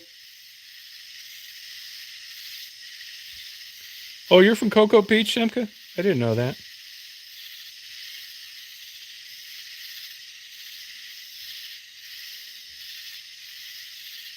Yes, I hate fireworks. Yeah, I think Chick-fil-A is okay, but it's not like worth waiting in line that long. I don't think it is.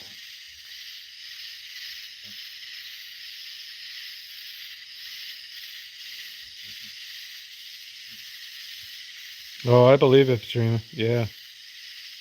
Yep. I said earlier today when I was on, if you get bored, look at fireworks injuries on YouTube. Look at the stuff that's done to people. It is peaceful, Jeff. Yeah, Percy, you're probably right. No, I don't care. I think they're. I don't really like them. I don't get it. It seems like something that should be retired.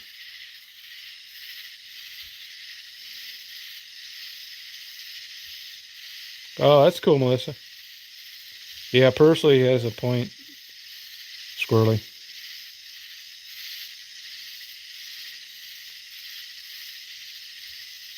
Oh, gotcha. Jennifer, how's the economy down there, downriver? Is it hanging in there okay?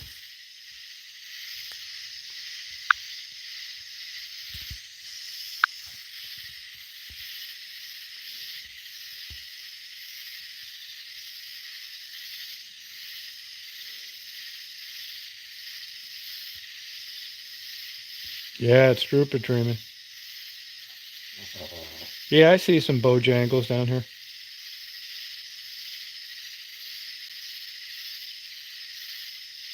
Oh, that's interesting, Simka.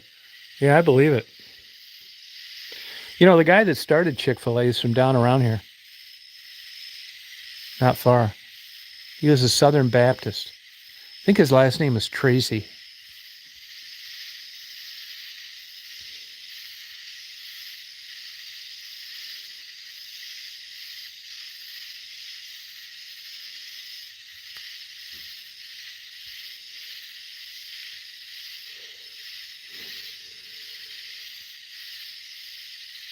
Oh, sorry about that, Brian.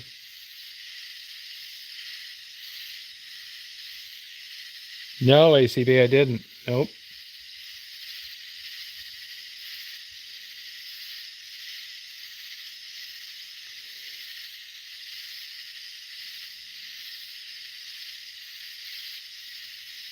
Oh, really, Percy?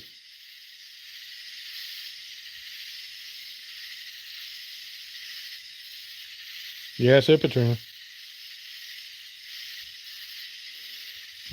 Squirrel, you got any trips planned?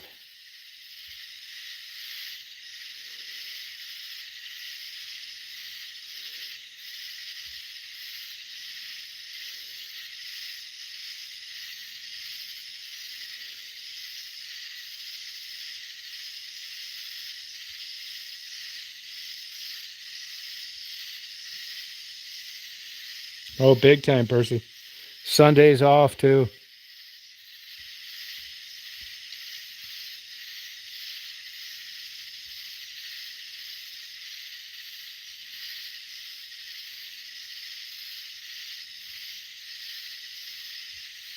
Oh, that's cool, Squirrely.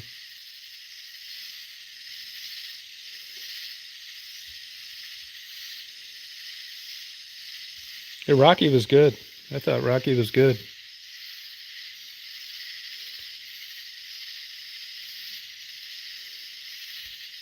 Yeah, Squirrely got promoted.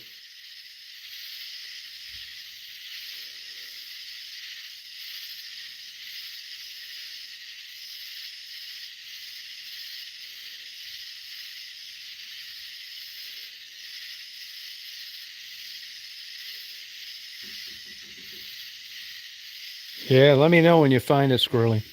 Pass it along. Good night, Conan. Yep, same to you. Yeah, have a good day. Oh, good for you, Carolyn.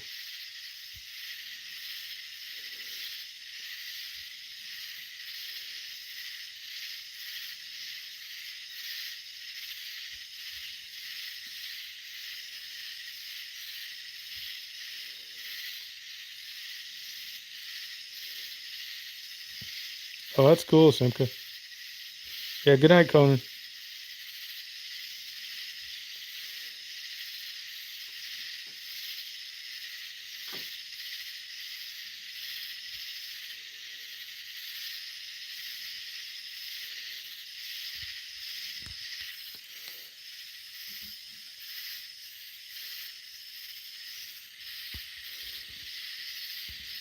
Rocky was good.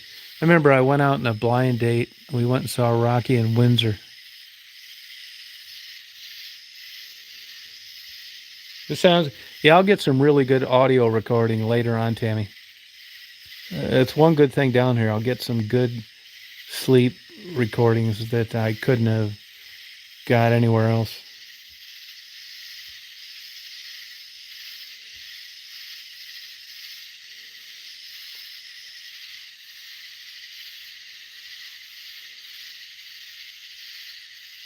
Yeah, he is, Simka. You're right. Good night, Conan.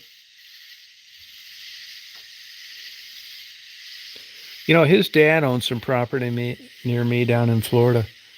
You know, he's only about 5'6". Rocky's a small guy. So's the dad. He's probably dead now.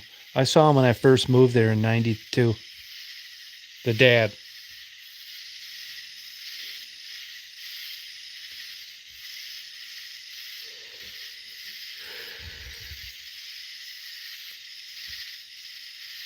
Yeah, yep.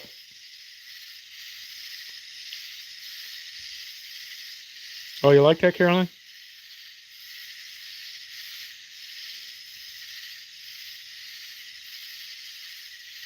Oh, yeah, I'll do that. I'll definitely do that. Sure. I've done it before with like storms and waves and that kind of thing.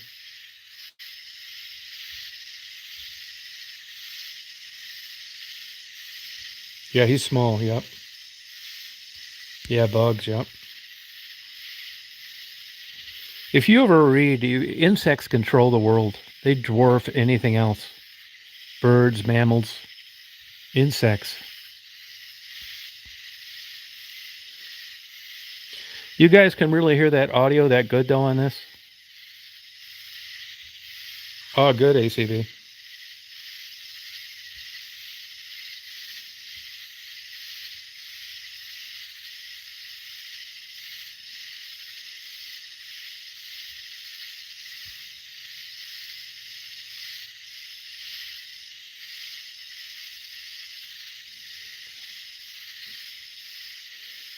Really, Brian? Huh. Oh, that's cool.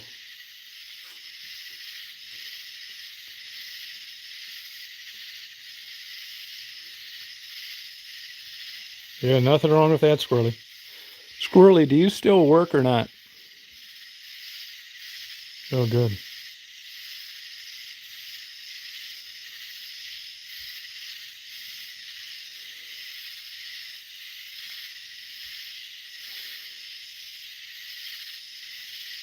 Oh, good, Squirrely.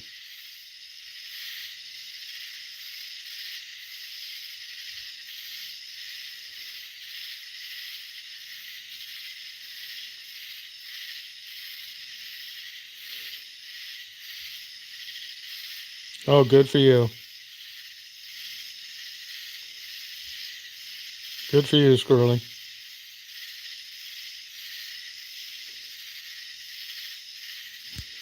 Working's overrated.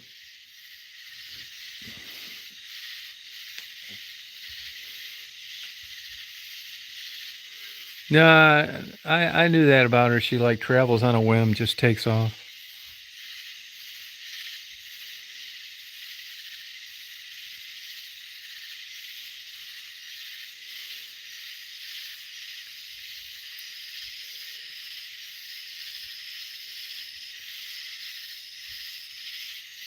Daisy sleeping down near my feet.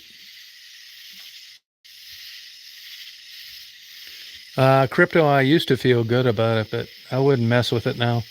I think crypto, just my opinion, which doesn't mean anything. You had to get into it early.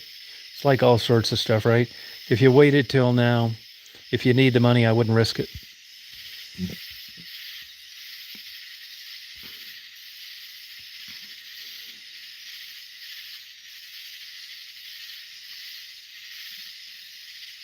Oh, good for you, Squirrely. Good for you. Yeah, I traveled my ass off ever since I was a teen up until like, God, a year ago. Get out of here, Teacher's Link, you loser. Learn some etiquette. Somebody smoke this Teacher's Link out of here. Loser. Yeah. No, don't do it, Patrima.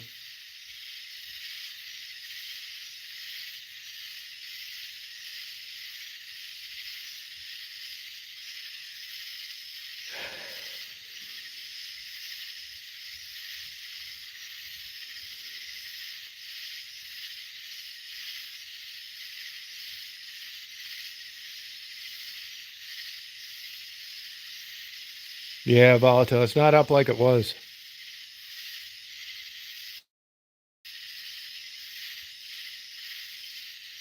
Oh, okay, Mark.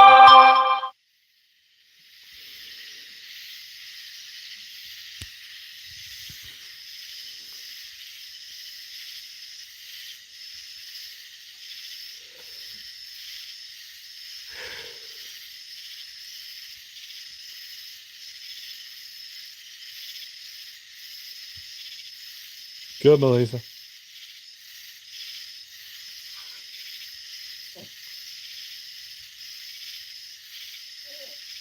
I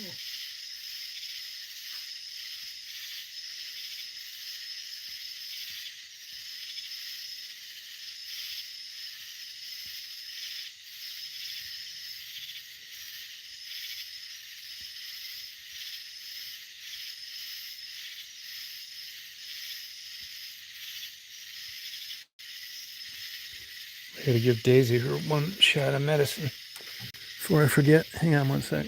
Daisy, you wanna go inside, huh? You wanna go Betty? You wanna go Betty?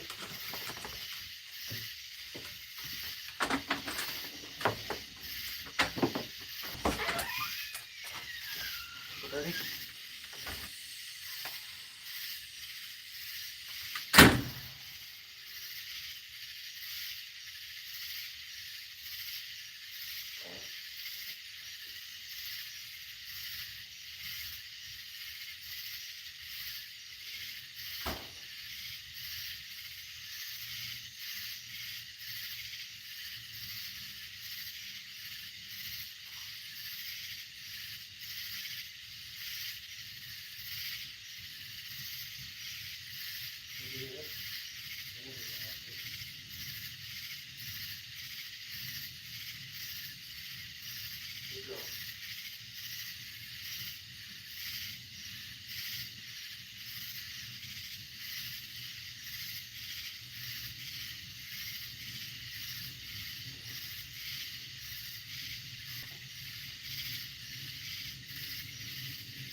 Yeah, sorry about that. Hey, Frederick. You want to come out here again, huh? You want to come out? Come on. You want to come out? Okay. Hey, Mark.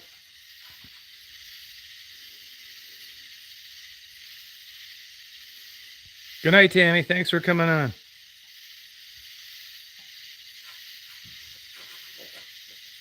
Oh, pest control. You like these cricket sounds, huh? Yeah, I do too, actually. The beauty of this, you guys, I think, and that is that there's no ambient human noise. No sirens, no trains, no horns, no fireworks. That's the difference here.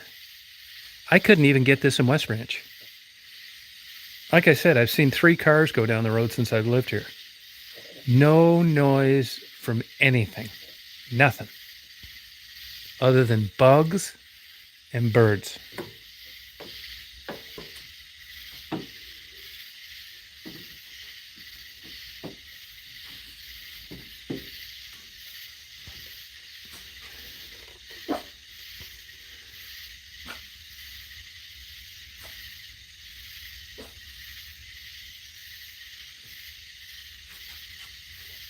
Yeah, I'd like to say that's true, but that hasn't been my experience. I've been having anxiety for some reason.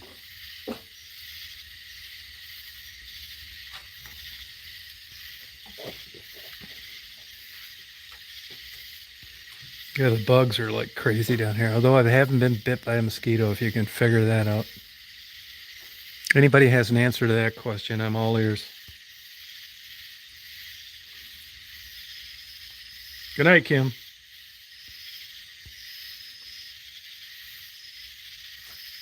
That's my bottle of water.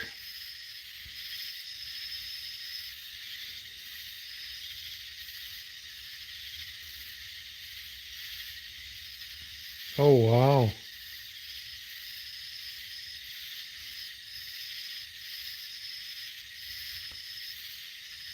Yeah, you're right about that, Brian. I like fan noise. Yeah, I don't know why my goddamn anxiety's been off the charts. I mean, I'm not symptomatic of like Alzheimer's or Parkinson's. I kind of ruled out essential tremor. I quit drinking caffeine because of it.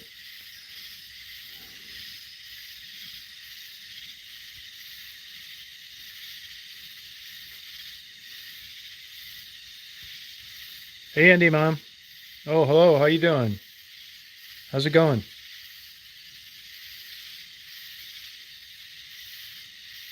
Yeah, you might be right about that, GMA. I never had anxiety like this. Thank you. Yeah, adrenal gland, cortisol levels.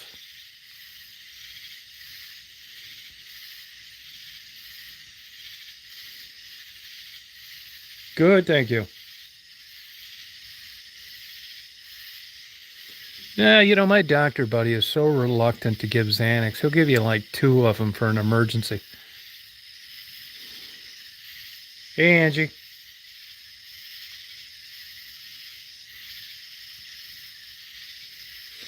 Yeah, I don't know. I dwell on shit.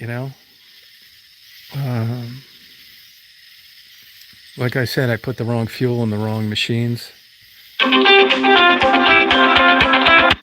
See, that's some scumbag trying to get a hold of me in a restricted call. I never answer those.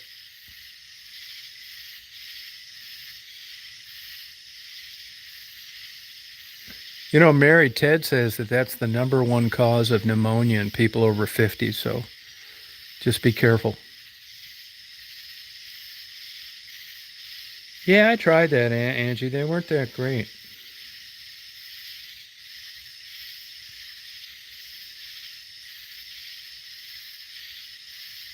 Oh, thanks, Jeff. Oh, really, GMA? Oh, okay. Angie, where you been lately? Oh, okay, Simka. Do you still take it if you need it?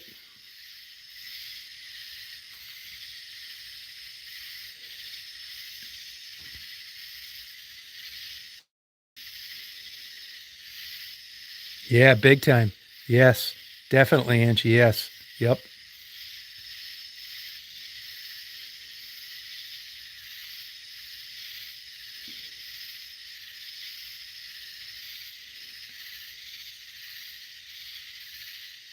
Yeah, it's a benzodiazepine, Jeff.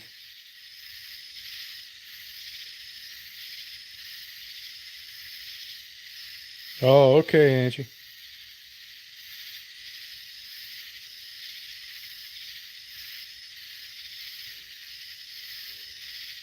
Hey, Mike. He said that to make sure the air doesn't blow on you, you can hear the fan, but like not directly on you.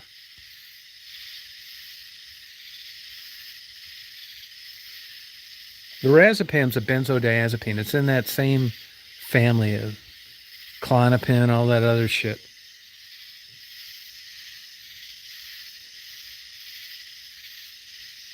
Yeah, you're right about that, Chris. Yep, that's true.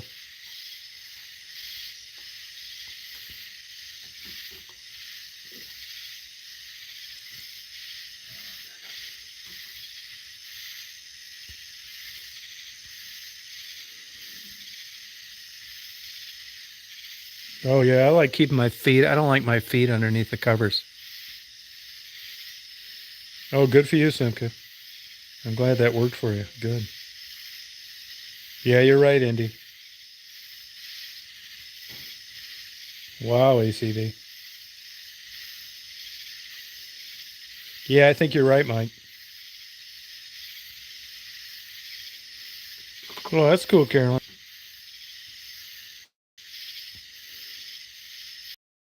Me too. Yep.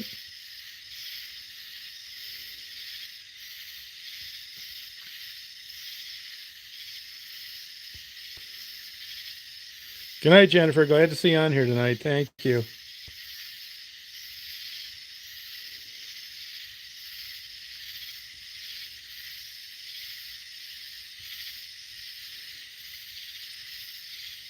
Hey, Alethea. Wow, GMA, that's interesting.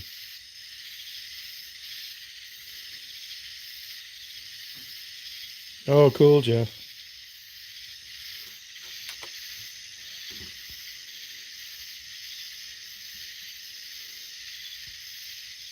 Oh, DACB.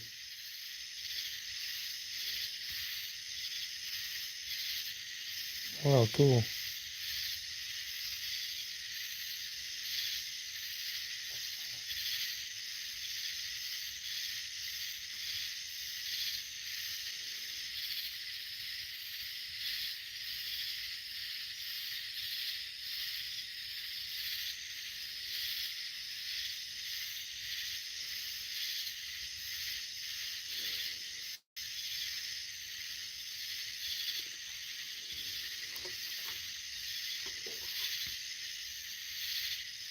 Yeah, I love AM radio too. Yep.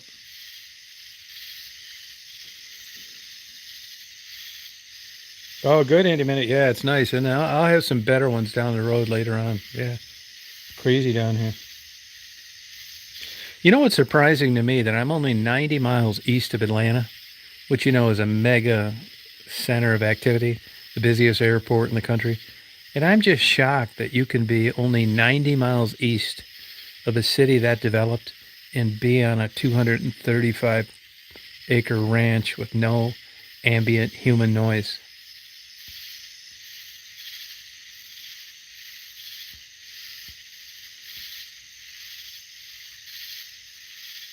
Isn't that crazy? And then you got Augusta right down the road, 55 miles. Oh, big time. Oh, good for you, Indy. Where are you at, Indy?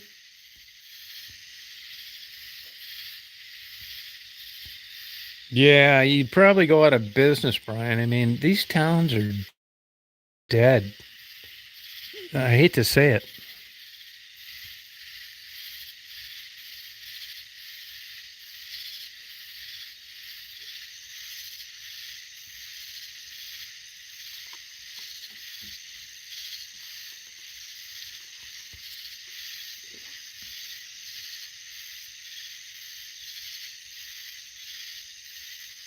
Oh, okay.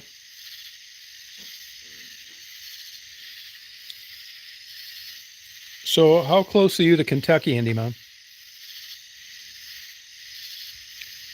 Yeah, I fought two guys as a kickboxer in Camp Lejeune. I remember it well. I read about that, Frederick.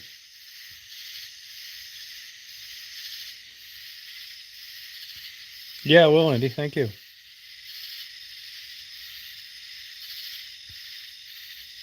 Oh, okay.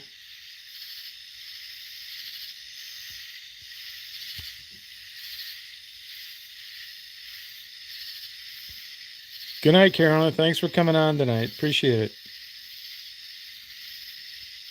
No, don't worry about it, Percy. We know what you mean. Oh, okay, Andy. You know, it's funny. The joke in Hilton Head is everybody from Cincinnati vacations in Hilton Head, and there's an element of truth to that. It's weird.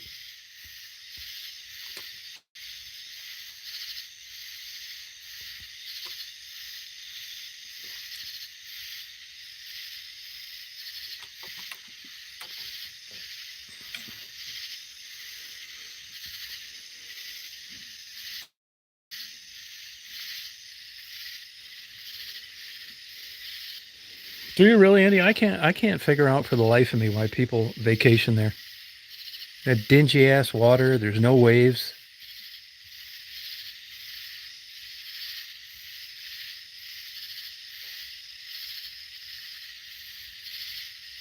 Good night, Caroline.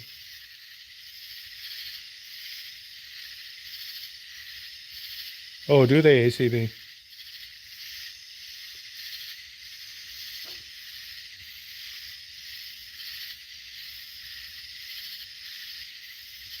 Oh, okay, Andy.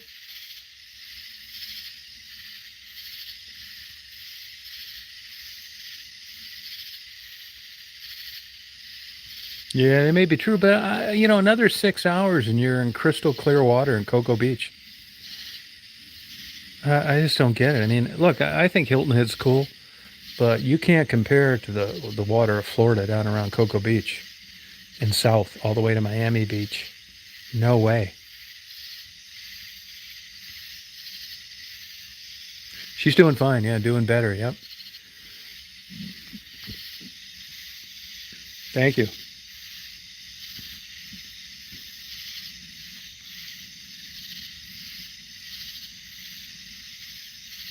Oh, gotcha, Andy.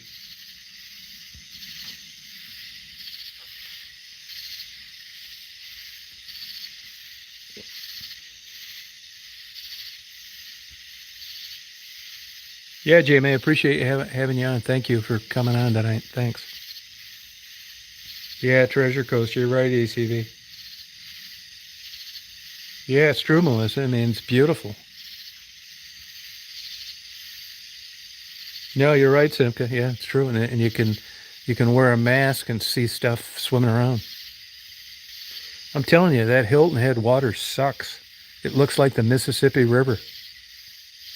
And not only that, when I go out on the beach and I do little clips, there are shit tons of sharks in there. Lots. Like between where I'm at and that military island out there, they're all over the place. Great whites, all sorts of other kinds. You couldn't get me to go swimming in there for $100,000. Hey, Ronnie. And if you notice, there aren't too many people swimming when I'm on the beach.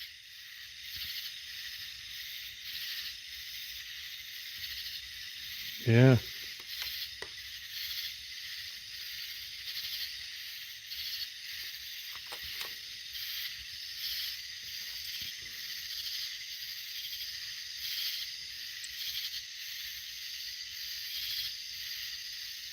Oh, really, Andy?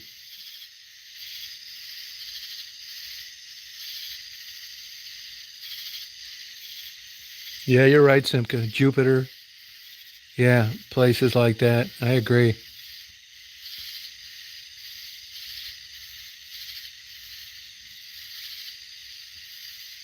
Did you see some, Melissa? Wow.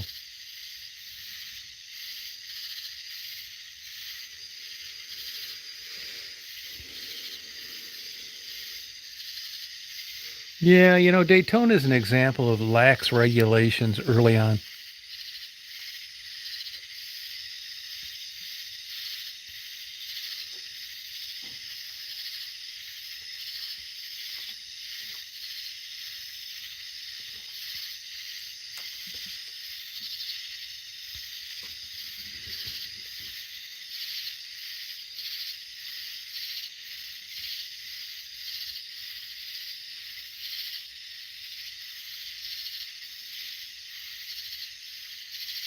Oh, cool, Andy. Thank you.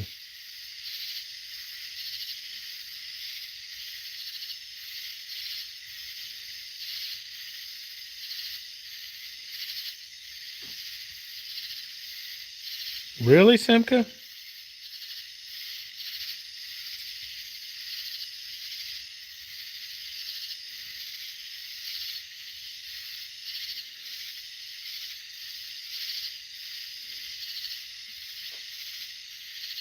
Oh, really, ACB?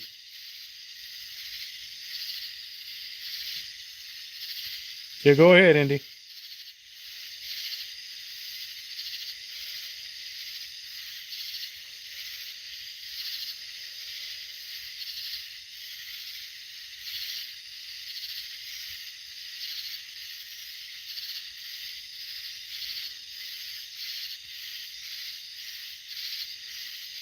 Really, Simka?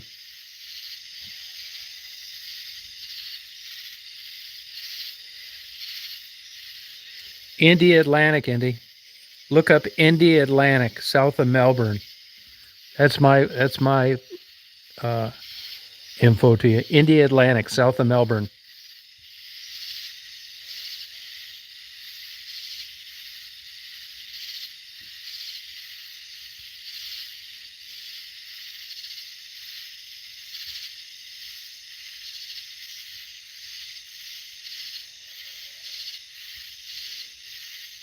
The Keys is cool, but the beaches suck. Pensacola is good too. Panama City Beach.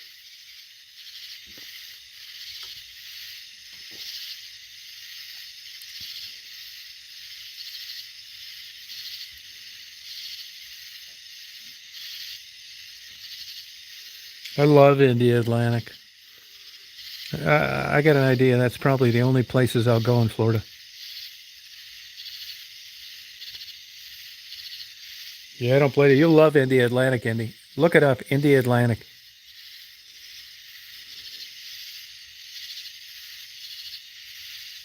Yeah, I've been going there for, 35 years. Yeah, you got that, Simp. Gonna get molested down there.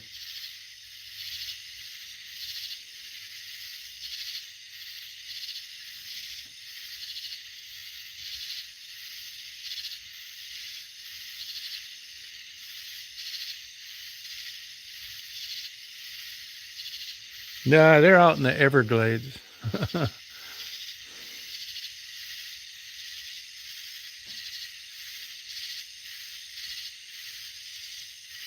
Nude beaches.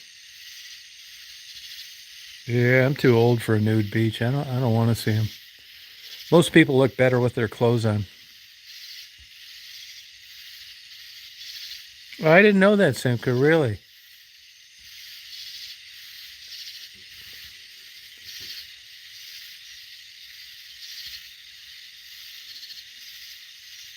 Yeah, I saw that ACB with a bunch of eggs in it.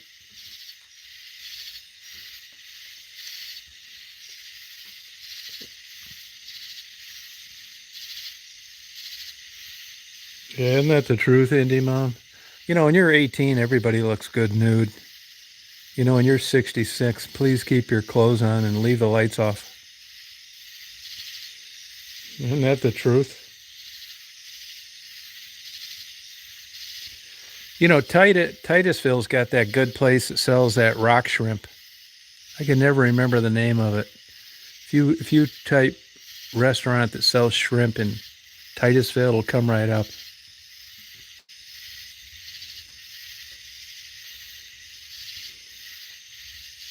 Yeah, Percy, I believe that. Yep.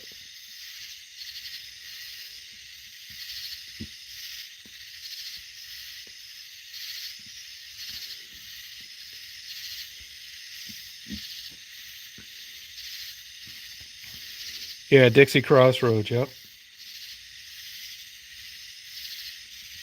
No, you're right about that, Indy.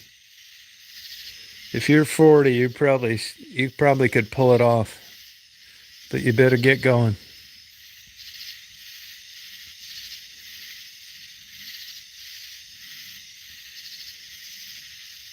Right on, Brian.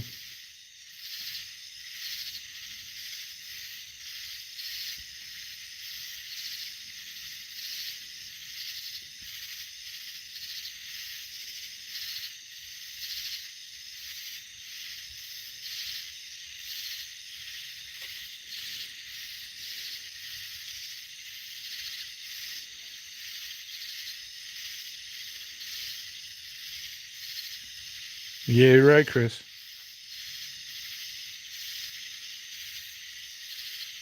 Yeah, okay, Andy, man. Well, if that's an aspiration of yours, get going. Time's running out.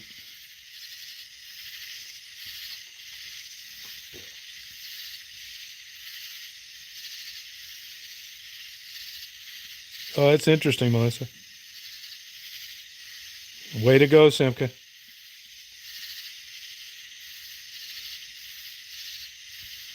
Yeah, I get it, Indy.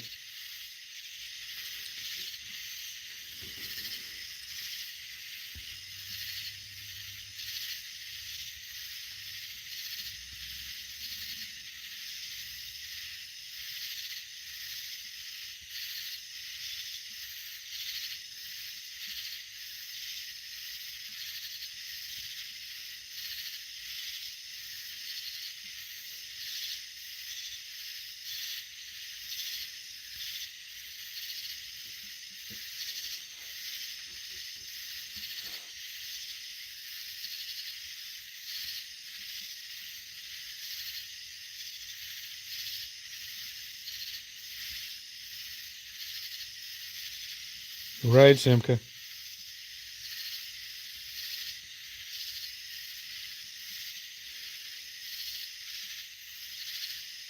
Did you guys happen to watch that interview I did with that guy that owns a restaurant today?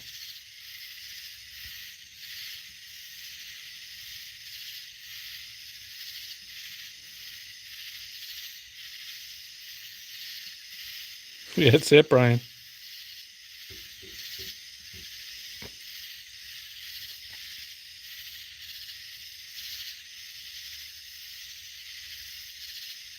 Yeah, that's a good idea.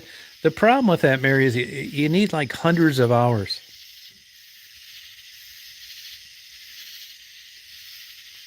Yeah, he's a really super cool guy, man. It's the epitome of Southern hospitality.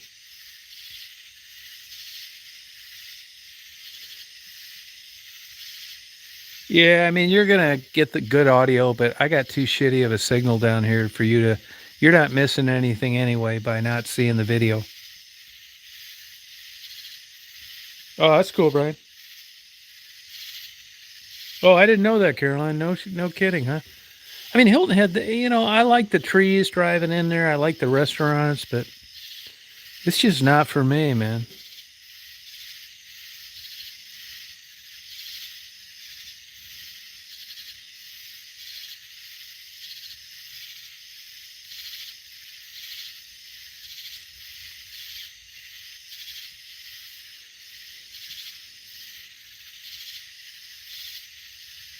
Oh, that's cool, Melissa.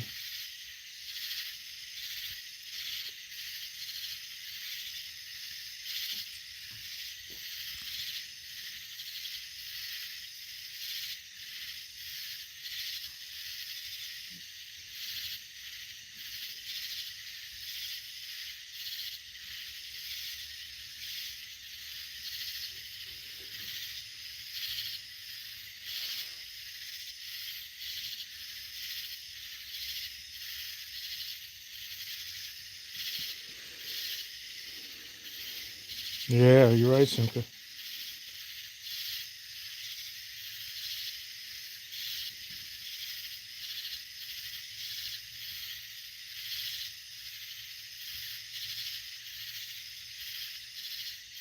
Yeah, that's a good question. I don't know.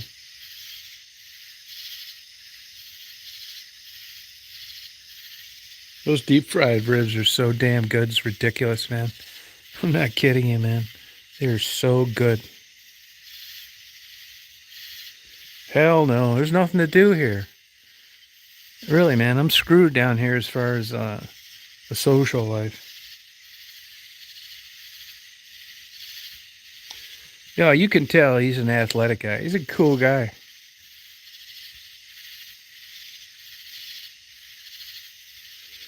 I'm telling you, man, that place is clean. They got a lot of cool food to eat. He's a super good guy. Nah, Marty, I think it's the wife, actually. I think it's the wife. I'm going to try and get Marty to do an interview. He's a super good guy, man. I mean, I hope he does it. Somebody emailed me and they said, how did this Marty get started? I can tell you that right now, and that is that Marty sold digital advertising for car dealerships. And a guy bought a car from him, and he said, I need, how much you making? He said, 50 grand a year. And he said, I can guarantee you 100 grand a year if you come to work for me. And he said, doing what? And it's selling boxes, packaging. So he quit the car dealership, went to work for him, and in about 3 years was promoted and was making 300 grand a year. Now, this is 20 years ago. And then people are always telling him, this guy is very charismatic. He's genuine, good guy. Everybody loves him. They said, you should really open your own box company up.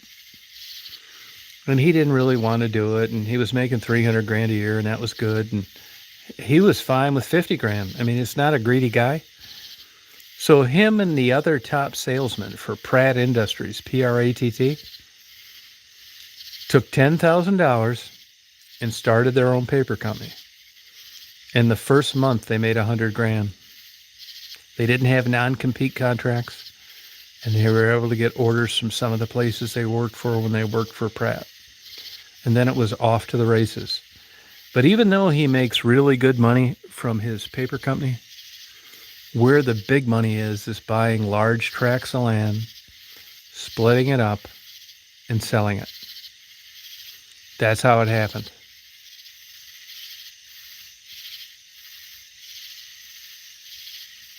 Right place at the right time. That's exactly right. He said if he'd have been 5 years earlier or 5 years later, it probably wouldn't have worked. That's how everything is in life. Doors opening, doors closing. You know, for every guy that wins the Powerball, there's some poor son of a bitch getting diagnosed with 4-stage pancreatic cancer.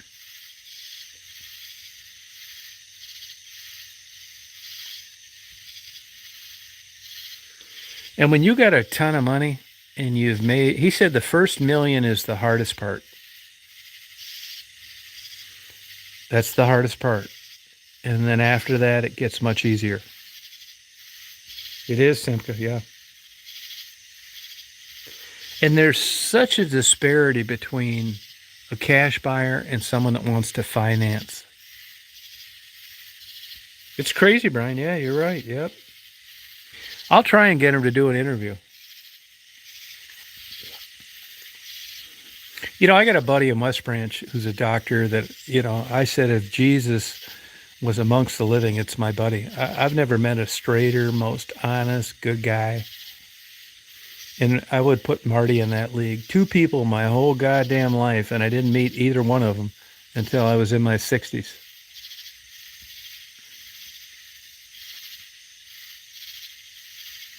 Yeah, serendipity. That's exactly right, Chris. Yeah, you're right.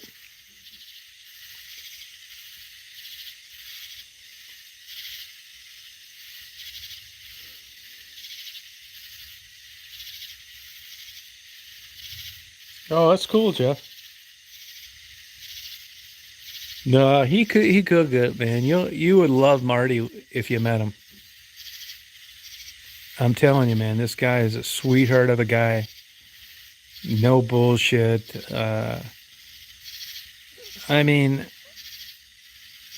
you guys know. I mean, I've been straight with you guys. You know, I did really well up until about 10 years ago. And I still had enough to hang in there where I wouldn't need to work. But honestly, if I hadn't met Marty, I mean, I I had big problems with depression, and I suffered from suicide ideation. And what that boils down to is someone that's miserable and depressed enough but doesn't have enough balls to off themselves.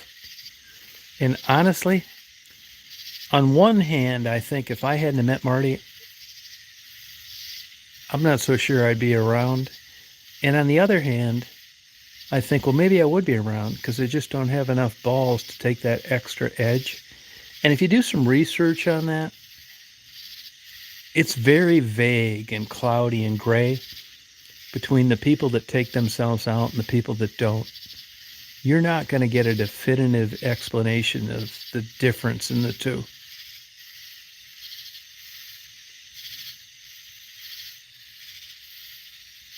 Oh, thank you, Penny.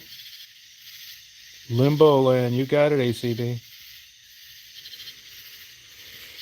So honestly, basically at this age, I had a great life up until I was about, let me think,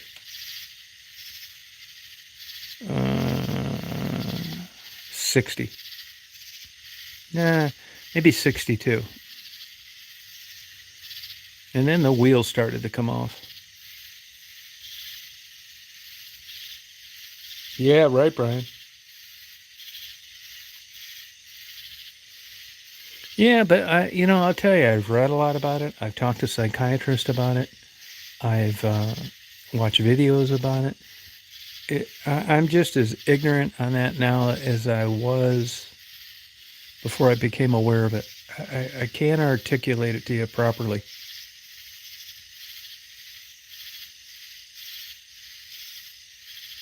No, YouTube has been great, man. I mean, it's been great in the sense that I've met a lot of good people, and we can get on here in the middle of the night and do great chats or fun chats.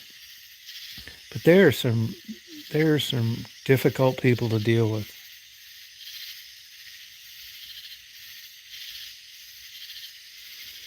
Now, I was on shaky grounds, but I tell you guys, man, I'm 100% straight with you. When I got locked up the second time and sent away to a mental hospital for 2 weeks, it was a come to Jesus moment. And I thought, you know what? I'm not going to lie. I'm not going to deceive. I'm just going to be honest and just see where that takes me. And that's just what I'm going to stick to. That I wasn't going to do any bullshit or mislead people. And I'll just see how it ends, Now, I was on shaky grounds when I left Michigan, but honestly, to be honest with you, Simka, I mean, I was depressed enough, but to be truthful, I seem to lack the balls to end it all. I mean, that's probably a bad way of explaining it. I haven't what I think is enough depression and looking into the future to do it, but I couldn't do it.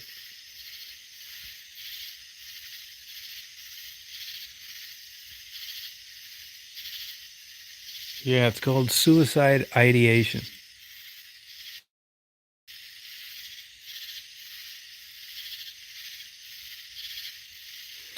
Yeah, I mean, I couldn't like finish myself off.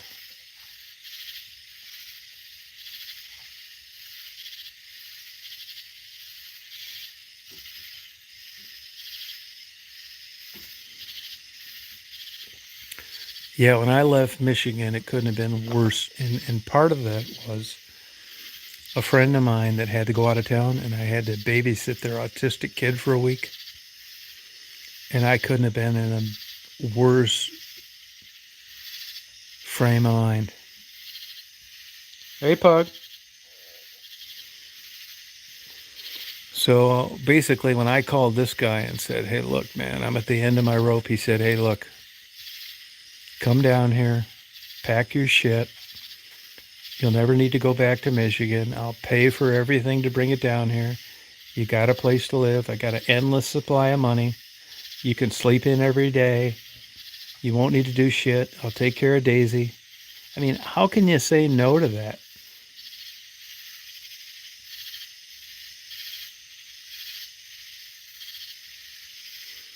Yeah, I mean, and I met this guy through eBay. Seriously, man. I mean, it couldn't have happened again in another million years.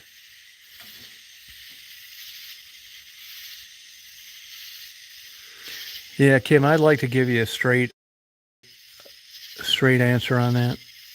And I mean, this is the best way I can articulate it to you. Like, I've had this. My parents were crazy. I got a crazy sister. I mean, I've dealt with it since a kid. But up until about, 10 years ago, my life was killer. I made killer money, was very successful, had every toy in the world. Then I moved up to West Branch to like help my sister. They turned out to be a couple motherfuckers, her and her kid. And I was basically stuck up there, excuse me, with nothing to do. I don't really think that I manage it, to be honest with you. I mean, an honest answer is that I'm better than I was, and that I don't know how to really explain this. How could I do this? This is the deal. So I'm up in Michigan. I'm doing all right. Everything's paid for. I got enough money to live. And I just reached out to this guy and said, hey, look, man, I don't know how I can do this much longer. To be honest with you, I've been talking this shit for about 10 years, and I just can't finish myself off. And that's what he offered me. Come down here. You won't need to do shit. I got an endless supply of money. You don't need to pay for anything. I'll give you an unlimited expense account. I know I can make you better. And that's exactly what I did. I took off from Michigan with 5 pairs of t-shirts, 5 days of underwear, 5 days of socks, an electric toothbrush, my antidepressants, and my cell phone. And I drove all night long for 16 hours and unfortunately arrived in Atlanta during rush hour. He hid a key for me. I drove out to this place. I called him when I got here and he said, I was so worried that you wouldn't come down here. And I've been here ever since. I've been so goddamn depressed and dealing with this. I think I've been here 2 months. I got an unlimited expense account. I don't pay for anything. He pays for everything. Even though I have money, I could pay for it. He says his ultimate challenge is to make me better. And he said he guarantees me that I'm going to make $4 or $5 million, which I don't need, but it'd be kind of cool to make in the next 5 years. This guy makes a shit ton of money on everything. So I drove down here. I've been here. I'm on like a farm, 235 acres. I watch crime TV shows all night, sleep till noon, eat ramen noodles, go to the dollar store, feed the fish feeder, cut the grass, even though he says I don't have to. And that's where I'm at right now. I got to go up to Michigan, clear all that shit out. My condo's paid for, pay for it. Pay my taxes. I think summer taxes are due. Sell that, move down here, build a new house. You can say, well, wow, that's really something that's quite a step. Honestly, you guys, man. I tell you the truth. I was at my wit's end in West Branch. That ship had sailed. I would have went anywhere where someone would have welcomed me. So here I am in Crawfordville, Georgia. And so far, so good. So what the future holds for me, who knows?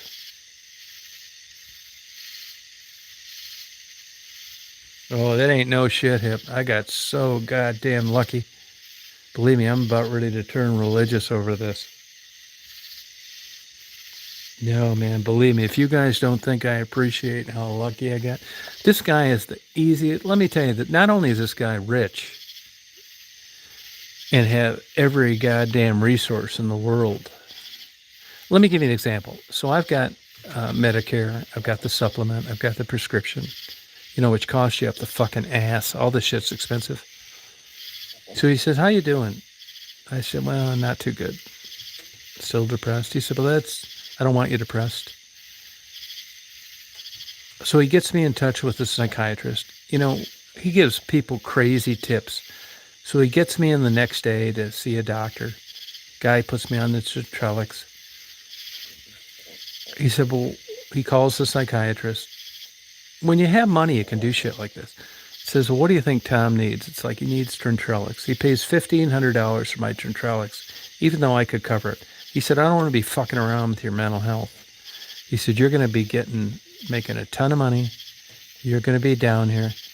Let me give you an example. Like while he's gone in Hilton Head, I was supposed to drive 45 miles to Rutledge, Georgia, and feed his daughter's rabbit. But he thought it was going to affect my sleep, so he had paid somebody else to do it. I couldn't have got luckier than meeting a guy like this. My whole life, I had like not good friends like this and support like this. And if I make it out of this goddamn rabbit hole, it's 100% totally because of Marty.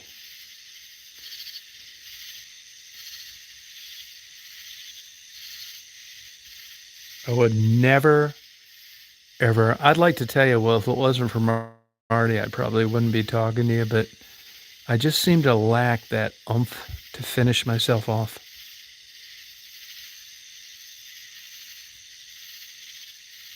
So fucking weird. Oh, yeah, Indie Mom, yeah. And I met this guy through eBay, believe it or not. He's the most generous, sincere, kind, decent guy I've ever met in my life. And his wife's a sweetheart, too. I can go over to Hilton Head whenever I want, fuck off, stay up all night, sleep in. You know, I'm 66 years old. It's not like it's some gay guy blowing me all day or, you know, getting something from me. It's just pure good works.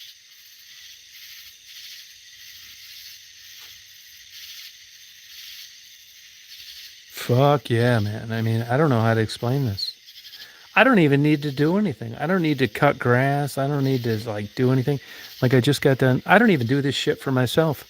I just got done organizing the garage, getting everything tip top.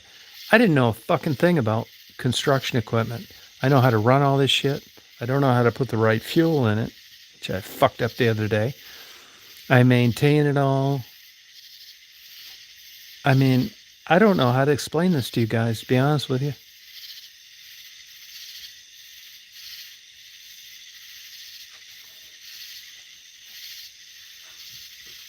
I don't really, I have no explanation for this. You want to go, Betty? You want to go, Betty? You want to go, Betty, honey? Daisy wants to go to bed. You want to go bed, hon? Come on, honey.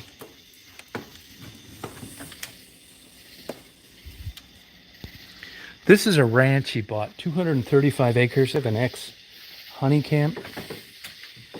Now, I hope you guys believe me when I tell you, this isn't mine. I'm not bragging. I know, hon. But he paid 600 grand for this. Wrote a check for it, of course. And he's already got offers of $1 million. This is how rich people live. Oh, fuck yeah, I got lucky, indie mom. Big time. Not only that, not only is he rich, he gives my dog baths, cooks her gourmet dinners. I got an F450 to drive. All the gas is paid for. You know, I found the last few days, though, honestly, you guys, I felt guilty driving that F450. Even though everything's paid for, I just didn't feel good. It gets 10 miles a gallon. Good girl, hon. You want to go outside, go pee-pees? You still want to go outside with Dad? Okay. So this is the place right here. This is a cabin. Yeah, believe me, I got so goddamn lucky. It's unbelievable, man.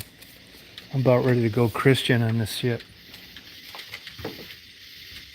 And not only that, he calls me all the time, checking on me, anything I need. Do I need money? Do I need medication? Do I need fucking Daisy taken care of? It's crazy, man. Swear to God, I can't believe it.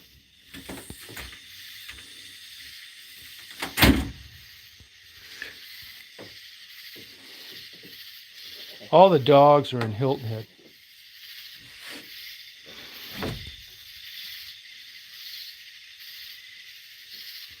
Yeah, at the moment, that's exactly right, Kim. Yeah. Like I fucked up the other day, put the wrong fuel in these fucking machines. He said, I don't give a fuck, man. He said, I don't care if I got to replace the engines on everything, God damn it. You got that fucking COVID, you're trying to come out of this profession. He's the nicest, does my laundry, folds my fucking shirts. Now, I get nasty emails from people all the time. It says, this guy's got to be fucking you. You motherfucker, there ain't no way that someone would do this, but I swear it's legit. No, Marty, I actually got COVID from Marty. And Marty says he's fatigued because of COVID. He's getting fucking pissed off about it. Yeah, do it. Do it. To my trip. Yeah, email me at tomreed, TOMREED, 1956 @gmail.com. Now, I'm not a religious guy. I'm not saying that God doesn't exist and Jesus and all this shit. I'm just saying that I think it's a belief and a lifestyle, and I've never lived the lifestyle. I don't know what the fuck's going on out there. I mean, when I look at bees and birds and frogs and all this shit, it's miraculous to me, and only narcissistic human beings would expect an explanation for this all. I'm not sure we should be entitled to why everything happened the way it did. I'm in awe of it all, but I've never subscribed to it. I've never really been religious. Crazy as it sounds, some of my best friends have been men of the cloth. A Monsignor in the Catholic Church, and another guy that ran the biggest church in Orlando, Florida. Crazy. I just haven't done it, you know. I mean, people say, well, you did nice things, and that's why things are coming back. One thing I will admit to, and that is I believe in karma. And I don't really can't hang my hat on a lot of great proof. But the last time I got locked up in a psychiatric hospital, I thought, well, I'm going to do this. I'm going to just be straight, no lies. I don't want anything from anybody. And if I get fucked with colon cancer or pancreatic cancer or something like that, at least I'll have the peace of mind that it wasn't some bullshit that I did. I was a pretty good guy anyway, but not perfect.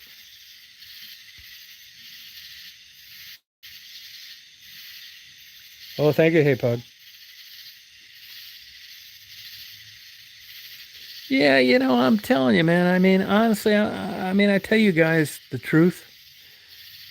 I honestly was interested in the why people turned out to be prostitutes, why they kept using drugs, what kept them from getting out, what kept them there. Seriously, that's all it was, man. I could have gave a fuck about viral videos or any of that shit. If this had come up when I was in my 20s and you don't know shit, I probably would have been, you know, wanting a YouTube channel and be popular. But by the time my YouTube stuff took off, honestly, you guys, I could have gave a fuck. Seriously, I'm still that way. It was like, you know, just a genuine interest in these people. The last time, well, the first time I ended up in a mental hospital was, I'll be honest with you, I just thought, well, I got to end my life. And I drove my ass off looking for a place. And weird as it sounds, I didn't want to like be found by kids or some shit. So I drove up to Traverse City, Leelanau County. And just didn't have the fucking balls to take myself out. So I thought, well, if I take some lorazepam, like more than I should, I ought to be able to do it. So I had a shotgun, had a bunch of lorazepam, went out, swallowed them all. And about 20 minutes after I swallowed them, I had friends of mine that thought that they knew something was going on. And they called me and wanted to take me out to eat. And I didn't know this. I knew that, like, if you took a lot of benzodiazepines, you could get sleepy. But what I did was took them and got called, and they begged me to meet them for dinner. And I'm being straight with you here. I was so fucked up on those goddamn lorazepams. Look, I've never even smoked marijuana, but I agreed to it.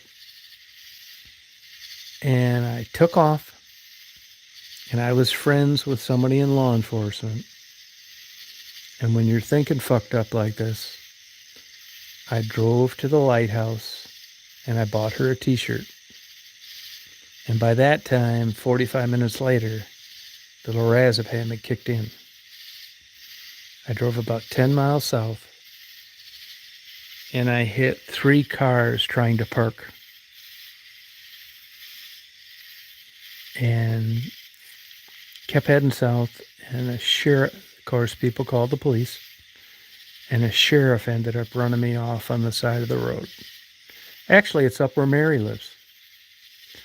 Now, that's fucked up, I agree. But to be honest with you, this shows you the power of drugs. I never drank a lot, didn't do drugs, but I wanted to end my life.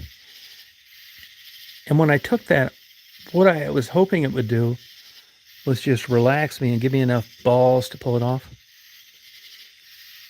And when I got that phone call to like go out to eat with these people, you know, you're fucked up on this shit and you don't realize it. I went and bought her a t-shirt, clobbered the 3 cars, get run off the road. I get taken to a psychiatric hospital and I get admitted for 2 weeks in Traverse City.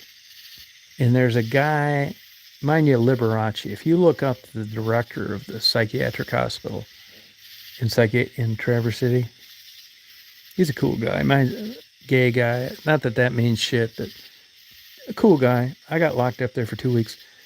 Now, their philosophy was to get you on drugs. They don't want you causing any problems. And I barely remember being there. So after 2 weeks, I end up getting discharged. And I thought, oh, fuck, man, I am fucked. Wait till they find out how much of this shit I had in my system. I fucked up these cars. I left the scene of an accident. Now, mind you, I never had any criminal record and a great driving record. But in a fucked up goddamn way, because I was so depressed, it was almost like I was trying to build my resume to where my life was so miserable, I'd have enough balls to push myself over the edge. Really, that was my train of thought. So the sheriff runs me off the fucking road. He's a good guy, actually. I failed the fucking sobriety test. I get taken to a emergency room, put into a psychiatric hospital, and spend 2 weeks. And even though I was fucked up the whole time I was there on drugs because they didn't want any problems, I didn't get any better. I thought to myself, man, my life is fucked. I fucked up my driving record. Wait till they find out how much of this shit I had in my system. So I thought, when I get out of this motherfucker, I'm going to finish myself off for good. Now, this is what I was trying to do. This is the methodology in the frame of thought that you have when you're suicidal. So I get out of that goddamn thing. I get about a week later. Now, mind you, I haven't been charged with clobbering those cars and taking off. So, you want to go into Betty, honey? So I figure, I thought that this would give me the impetus to like have enough fucking nuts to end my life. So I wait about 2 weeks. I take off. And I drive all over the fucking place, trying to find a good place to off myself. As crazy as it sounds, I know this is nuts. I didn't want like kids to find me. I know that sounds nuts. So I drive all over, get up around Gaylord, Michigan. Don't fuck with any goddamn prescription drugs this time because all the trouble it got me in before. Now, you would think when you're in the shitter this deep that you wouldn't care how much more trouble you got into. So I take a shotgun, bought a shotgun at a damn pawn shop. I drive out in the middle of nowhere looking for the perfect place. I find a place up near Gaylord. And as I'm sitting there trying to have enough fucking nuts to blow my head off, I start thinking about my wife, who I hadn't lived with in about 20 years. She was living with a guy. You know, I'm depressed. Long story short, so I call her and I said, hey, you motherfucker, you're part of the reason for this. And we talked for about a half hour. I hang up on her. She contacts the state police in West Branch where I was living. They realize I'm not there. They send somebody over to my house. Ping my phone and realize I'm Gaylord somewhere. So the state police call me and want to talk. I hang up on them. I'm really trying to muster enough balls to end this all.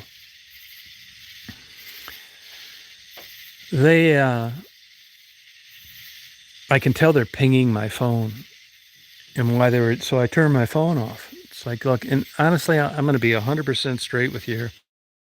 I thought to myself, well, this is my thinking on the thing. Now, this is all fucked up, and this is sober, right? But I think what I'm going to do is I'm going to be out in a place. They're going to eventually find me. And when they come up to me, I'm going to off myself. And it's going to be taken care of. That was my mode of thinking. So I'm out there, and like I said, I haven't even been charged from this other bullshit yet that I got into up near Leelanau County. So I fuck around. 3:50 in the morning, it gets cold. I get hungry. I know 3 people that off themselves up in Whitefish Point, up in the UP. And I just didn't have the balls to do this. So I thought, well, maybe if I drive up there, it's about a 3-hour drive, I'll have enough guts to do it. I'll be tired, I'll be cold. And I did. I took off. And I stopped at a McDonald's in Gaylord, Michigan. And and you're going to laugh, but I ordered a Happy Meal. I was starving. It was cold. And I got a Happy Meal, and just as I pulled out, a SWAT team cornered me in a parking lot. If you look on my channel and you search I Fought the Law and the Law Fund one, you'll see a video of that. So they corner me. They tell me to put my hands up, all this shit. I get taken by the cops to the emergency room. I get talked to a physician in Gaylord, and she says to me, I want you to be straight for me. And I try and be straight, you guys. It's not always easy that all the time, but I just do it. And her father-in-law had just killed himself about a month later, and she said, look, I'm going to be straight with you. I know what happened. And I want you to be straight with me. I said, okay, yeah. And I told her about Traverse City, and she said, what are you going to do if I discharge you? I said, well, I hope I off myself. And she said, well, I got no other choice but to have you admitted. It's like, all right, at least I'm not a liar. So, it's a difficult time getting into psychiatric hospitals, especially when you're that far up north. So I got carted in a locked ambulance all the way up to Kinchlow, Michigan, in the UP. And I got locked up for 2 weeks. Now, here's the irony of the whole damn thing. I ended up getting in there, and I talked to a psychiatrist. You got to get interviewed when you get in there. And he's a good guy, liked him. It's in Pennsylvania. And I ended up meeting a psychiatrist named Paul Sorgi, S-O-R-G-I. He ended up getting his license revoked here recently. And my second interview was with him. I really hit it off with the guy. And actually, I saw him a couple of times after I got out, because there's a protocol you have to adhere to. Long story short, great guy, helped me a lot, had great conversation, and, changed my status from an involuntary. If you ever get locked up in a psychiatric hospital, you want to make sure it's voluntary, not involuntary. Big difference. He changed all my paperwork. I saw him a couple times since I got out. And it really helped me for quite a while. I did really well. And in the meantime, I got out. When you have a medical event that requires incapacity, it's in Michigan, it's an automatic 6-month suspension. So I had my license taken away for 6 months.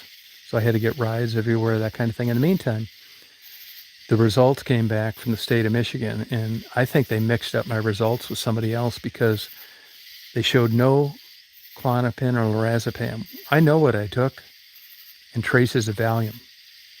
So here's what happened, is they charged me with operating while impaired, but only with a trace amount of Valium. I didn't take any fucking Valium. I knew what I took. Long story short, I ended up hiring an attorney, and I ended up pleading guilty to a civil infraction. But I'm sure that they messed up I don't know if it was contaminated or whatever. And then about 2 months after that, I ended up getting charged on the Gaylord case for unlawful concealment of a weapon, which meant even though the shotgun was unloaded and the ammunition was separate from the gun, I didn't have it separated enough. I ended up representing myself in everything. Long story short, I ended up pleading out to civil infractions on everything, so I never ended up with any kind of criminal record. So that's what happened to me. I saw a couple of psychiatrists since then. It's been, ebb and flow. I mean, I don't think I'm out of the woods still. If I was betting, I think that I'll still probably off myself someday. But things are better now than they've been in a long time, but not by a huge margin. So that's the truth of it all.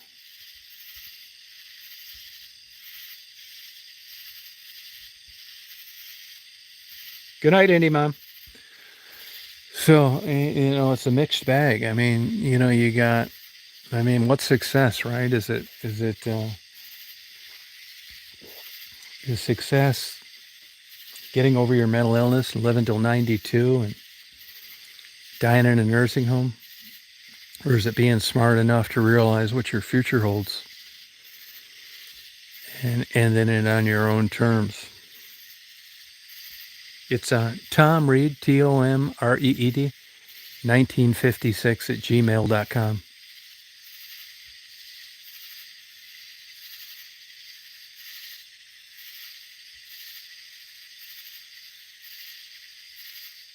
Oh, good. Yeah, well put, Easy. Yeah, Easy Street.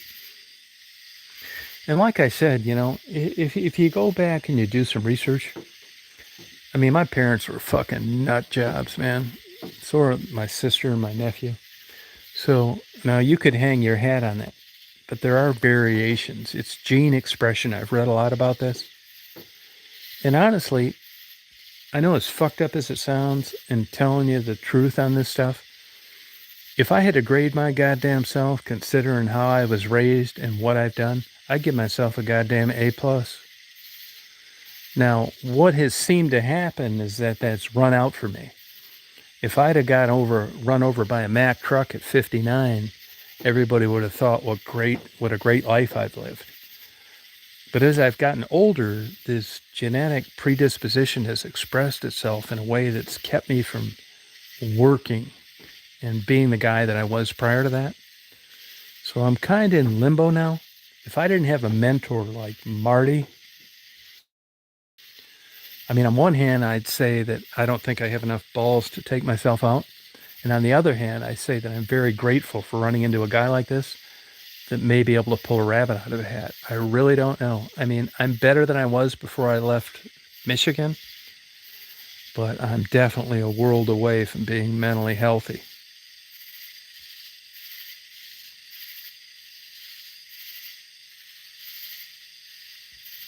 I run into people that, just have really good lives and they don't think. Marty's like that. He told me, he said, I don't give a fuck if I got to buy a new $50,000 tractor or a new four-wheeler. I put the wrong gas in it myself before. But this is the root cause, the origin of mental illness. I dwell on shit. I fucking can't let it go. I'm fucking, when I was younger, I was getting in arguments with girls that fucked their boyfriends 10 years before I met them. So I don't need to really say any more. There's a methodology of thought, and that's just a smidgen of an example of how you think. I think I was very good at business. I think I was very good at other things. I think I'm a good guy. But when it came to certain shit like intimacy and close relationships and family, I thought I was an absolute, complete, total zero.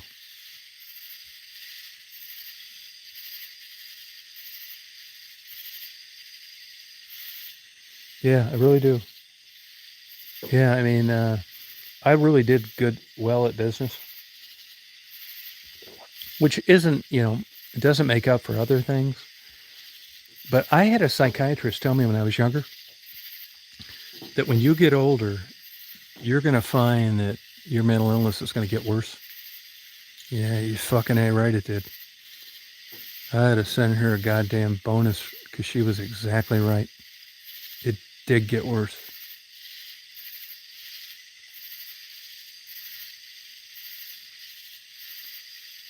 Yeah, it did get worse, man. I just dwell on shit. I mean, honest to God, I'm getting Social Security. I got my first Social Security check this June. And honest to God, I'm surprised I made it this long. No, I'm getting divorced right now, actually. And I'm filing. I hired an attorney 2 weeks ago.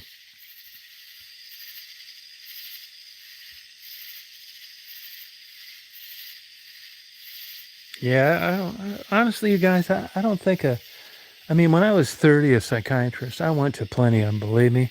It only seemed like a bunch of fucking bullshit. It never really helped me like you'd think it would. I'm fucking around with this Trentrelix now. I say I'm better. I'm desperate. I am desperate, for sure. I'm better than I was. But I'm a long ways away from living a productive life. I don't hang my hat on whether I'm going to make it or not like I did when I was younger, because financially I'm okay. And when we sell this Florida house, I'll be really good. And I will make some more money with this guy. But here's the deal, man. When you get this age, if I was barely making it, or if I had 10 million in the bank, it really wouldn't make that much difference to me, to be honest with you. I don't have any bills. I don't have any debt. I got money coming in. I got savings. I got assets. I'm going to end up with $1 million or $2 million in this divorce settlement. But I would just as soon give it to pet shelters and shit. When you're 20 and you got a couple $1 million, now we're talking. You're banging a lot of good looking chicks. Probably own your airplane, you're traveling, you're fucking off all the time, taking a lot of vacation. But at 66, money doesn't really mean as much as it would if you were younger. It's subjective.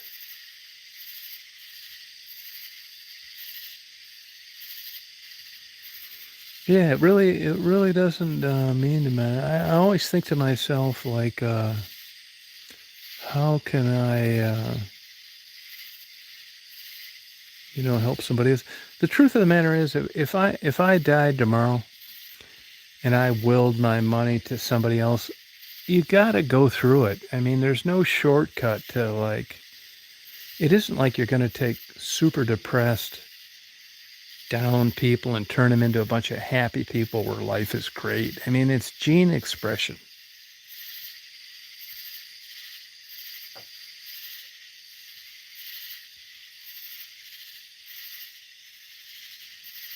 Yeah, you're probably right, Brian. Yeah. I think Daisy wants out again. Daisy's driving me nuts tonight. So, but honestly, I could have made it fine anyway. But here's another thing. You want to come out, hon? Come on, go pee-pee. The truth of the matter is if I hadn't come down here, I probably would have never filed for divorce, which I don't really feel great about. I don't really feel good about. Not that there's any love loss or I want her back or any shit like that, but Marty really helped me in a lot of these kind of things. Gave support, that kind of shit. So we'll just see how it's going to go.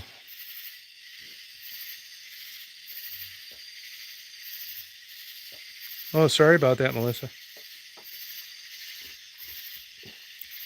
If that isn't fucked up enough, though, in between, from when I was in high school, I wasn't really set up to have girlfriends. My parents were slobs. Both of them are alcoholics. I lived in a dump. And I remember thinking to myself, God, if I ever get out of this fucking place, I'm going to go to college and I'm going to date girls. That's exactly what I did. I got the fuck out of there and life was great, man. And and I'm not bragging. I mean, I had a lot of great girlfriends. I really did, man. My wife was a great person, very pretty, educated. And you know what? I just wasn't into it that much, to be honest with you. I mean, even after I left her in 98, I had one girlfriend for about 6 months and I couldn't wait to get rid of her. So I realized like there's something fucking off there. And not that you have to be in a relationship to find happiness, but I found that as I got older and I was heading into my 40s, I liked women as friends and shit, but I didn't really want one around all the time. I know that sounds fucked up and crazy, but I didn't. Good night, Brian. It's great having you on. Thank you. I just really didn't, you know? I know it's fucking crazy. And I know it sounds nuts, but like I could differentiate. I mean, I have really good relationships with women as friends, but it seems when it got like more than that, I wasn't too good at it. Yeah, Ollie.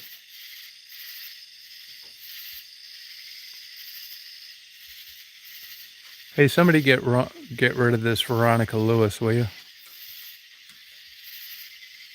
Hey, could somebody block this Veronica Lewis? I tried, but it wouldn't work. Yeah, Ollie. What a troublemaking old bag.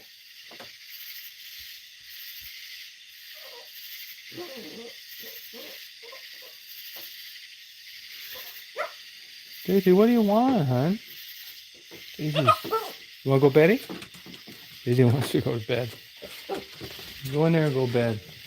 This is by far the smartest dog I've ever. Marty says the same thing too.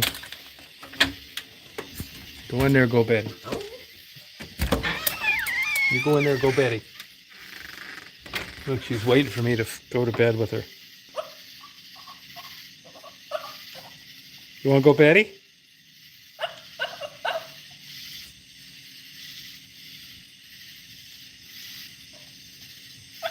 Yeah, big time. Hey, Pug, it is. This dog can get me to do anything. She wants to go to bed. I'm not going to go to bed, but I'm going to take her inside. You want to go beddy, honey? She's had this surgery and... Want to go beddy?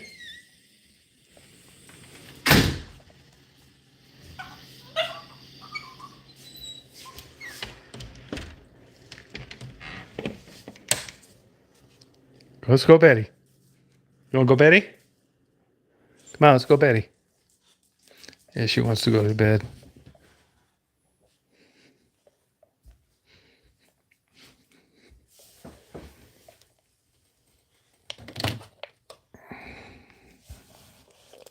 So, for anybody out there that's, yeah,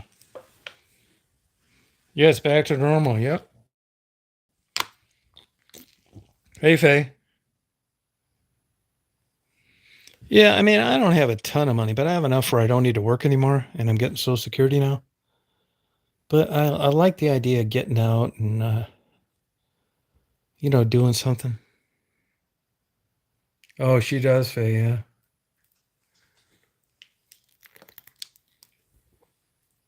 Yeah, I just find my life super boring. Good night, Mary.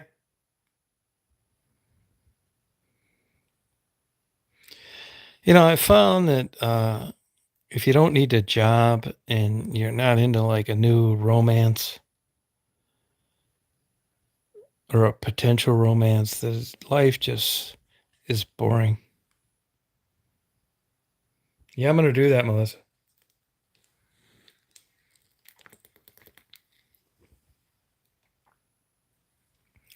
So we'll see what the future holds for me. I still got to get back to Michigan and clean all that stuff out of my condo, put it up for sale. It'll sell easy. And here I'll be down in Crawfordville, Georgia, talking to the fucking walls.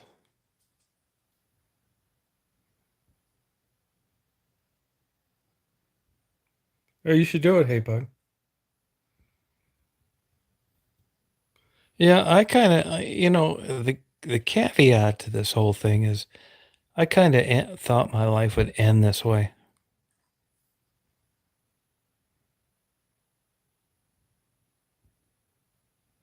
Oh, thank you, Melissa. Oh, okay, Hip. Yep, I'll respond to you. Yep.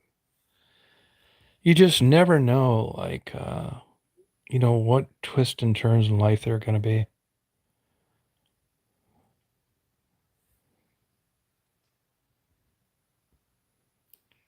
So weird.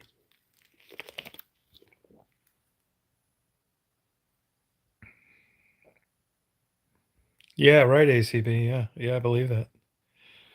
Yeah, I mean, for a lot of time in my life,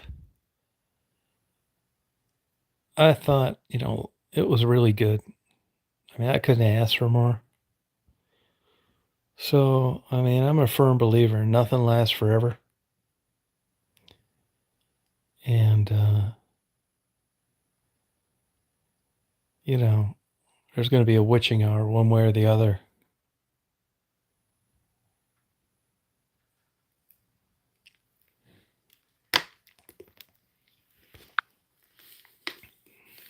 I mean, I could be dead by now,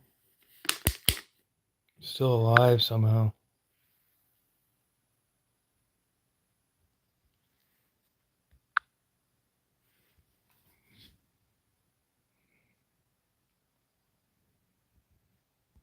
Yeah, I don't really have an interest in dating.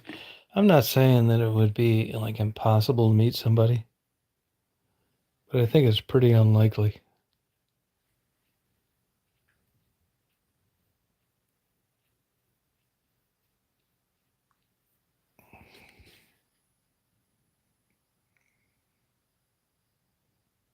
Oh, I believe it, Mark. Yeah.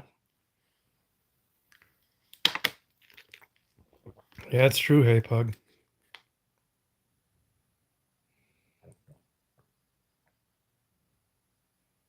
I mean, sometimes I think it's just like with gene expression that's controlling everything anyway, and that your input is like minimal.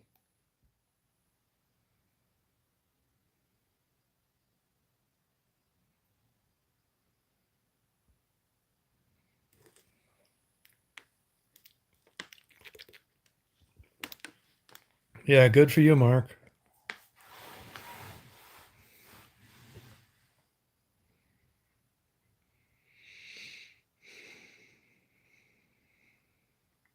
Oh, thank you, Lobo.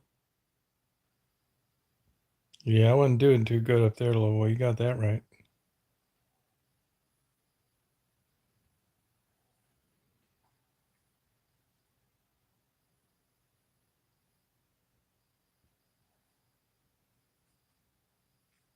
No, never had kids. No. Yeah, you're right, Easy Street. Yeah, it's true. Yep.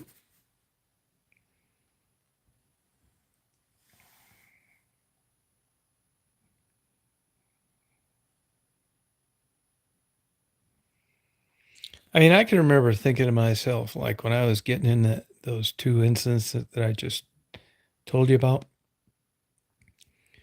I mean, I remember thinking to myself, I can't believe that I got to the point where I want to end my life. This is what it's like.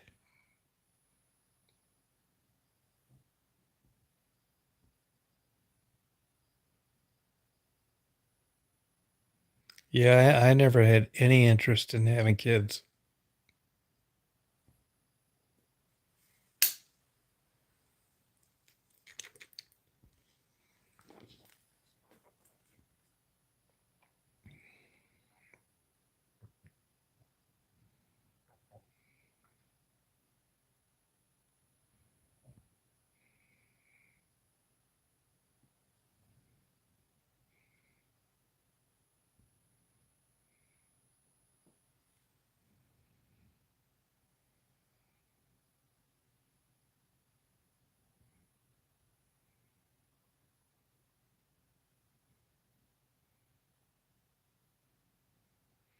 It is Lobo, but I didn't bring any of my cameras with me when I left Michigan.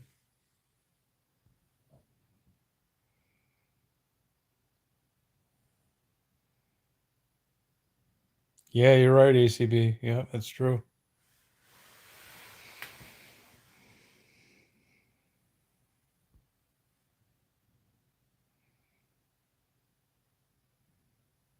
Oh, thank you, Kim.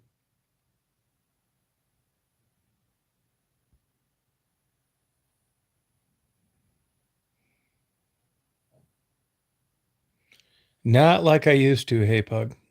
I talked to the dad, but Anthony doesn't seem too interested in talking to me.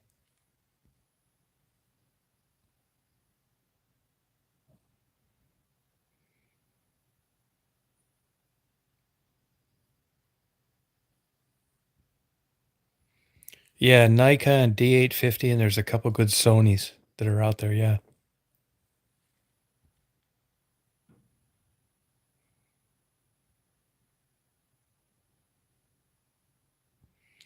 Yeah, I will eventually get into that again.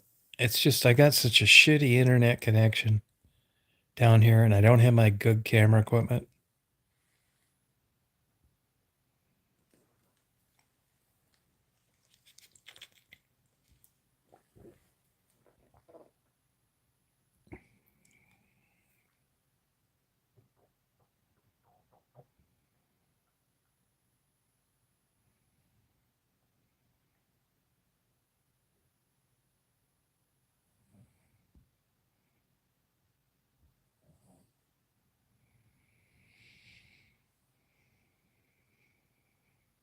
Yeah, you're probably right, Easy Street. Yeah.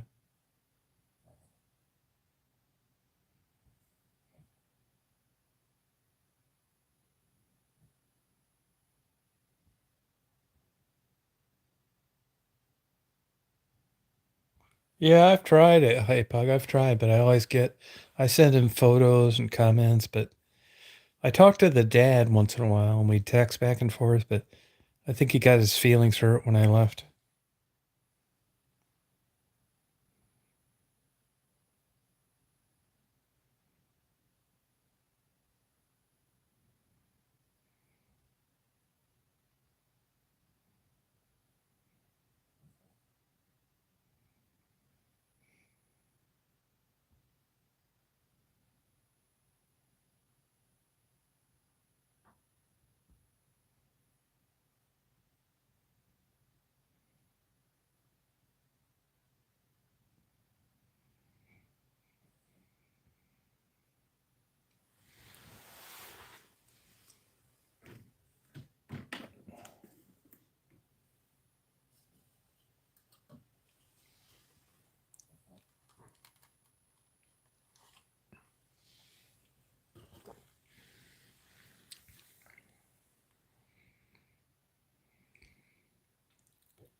What time is it, you guys?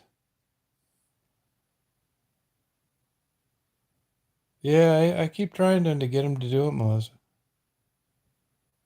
Yeah, thank you.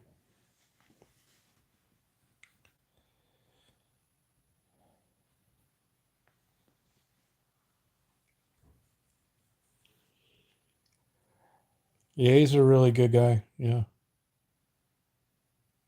Yeah, thank you, Grandma Bird. Oh, 1 a.m. Oh, okay.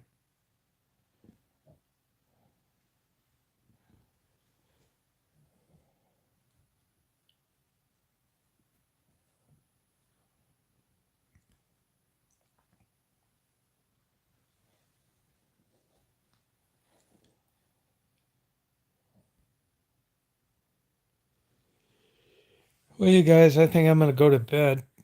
So I appreciate you guys coming on the chat tonight. It was a lot of fun. I'll do another one tomorrow, actually. 10 o'clock. That'd be good.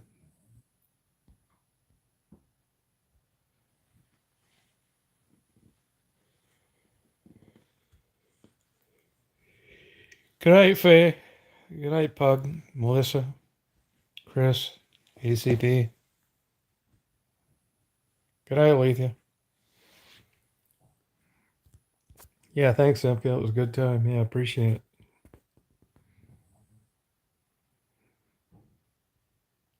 Good night, Sharon. Yeah, thanks, Chris.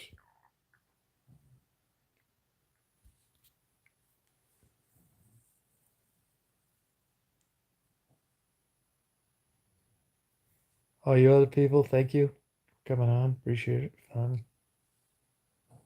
I'll do another one at 10 tomorrow night if you want to. Believe me, I'll look forward to it. I don't have anything else to do. Fun. Night, Nora. See you, Simka. Bye, Squirrely.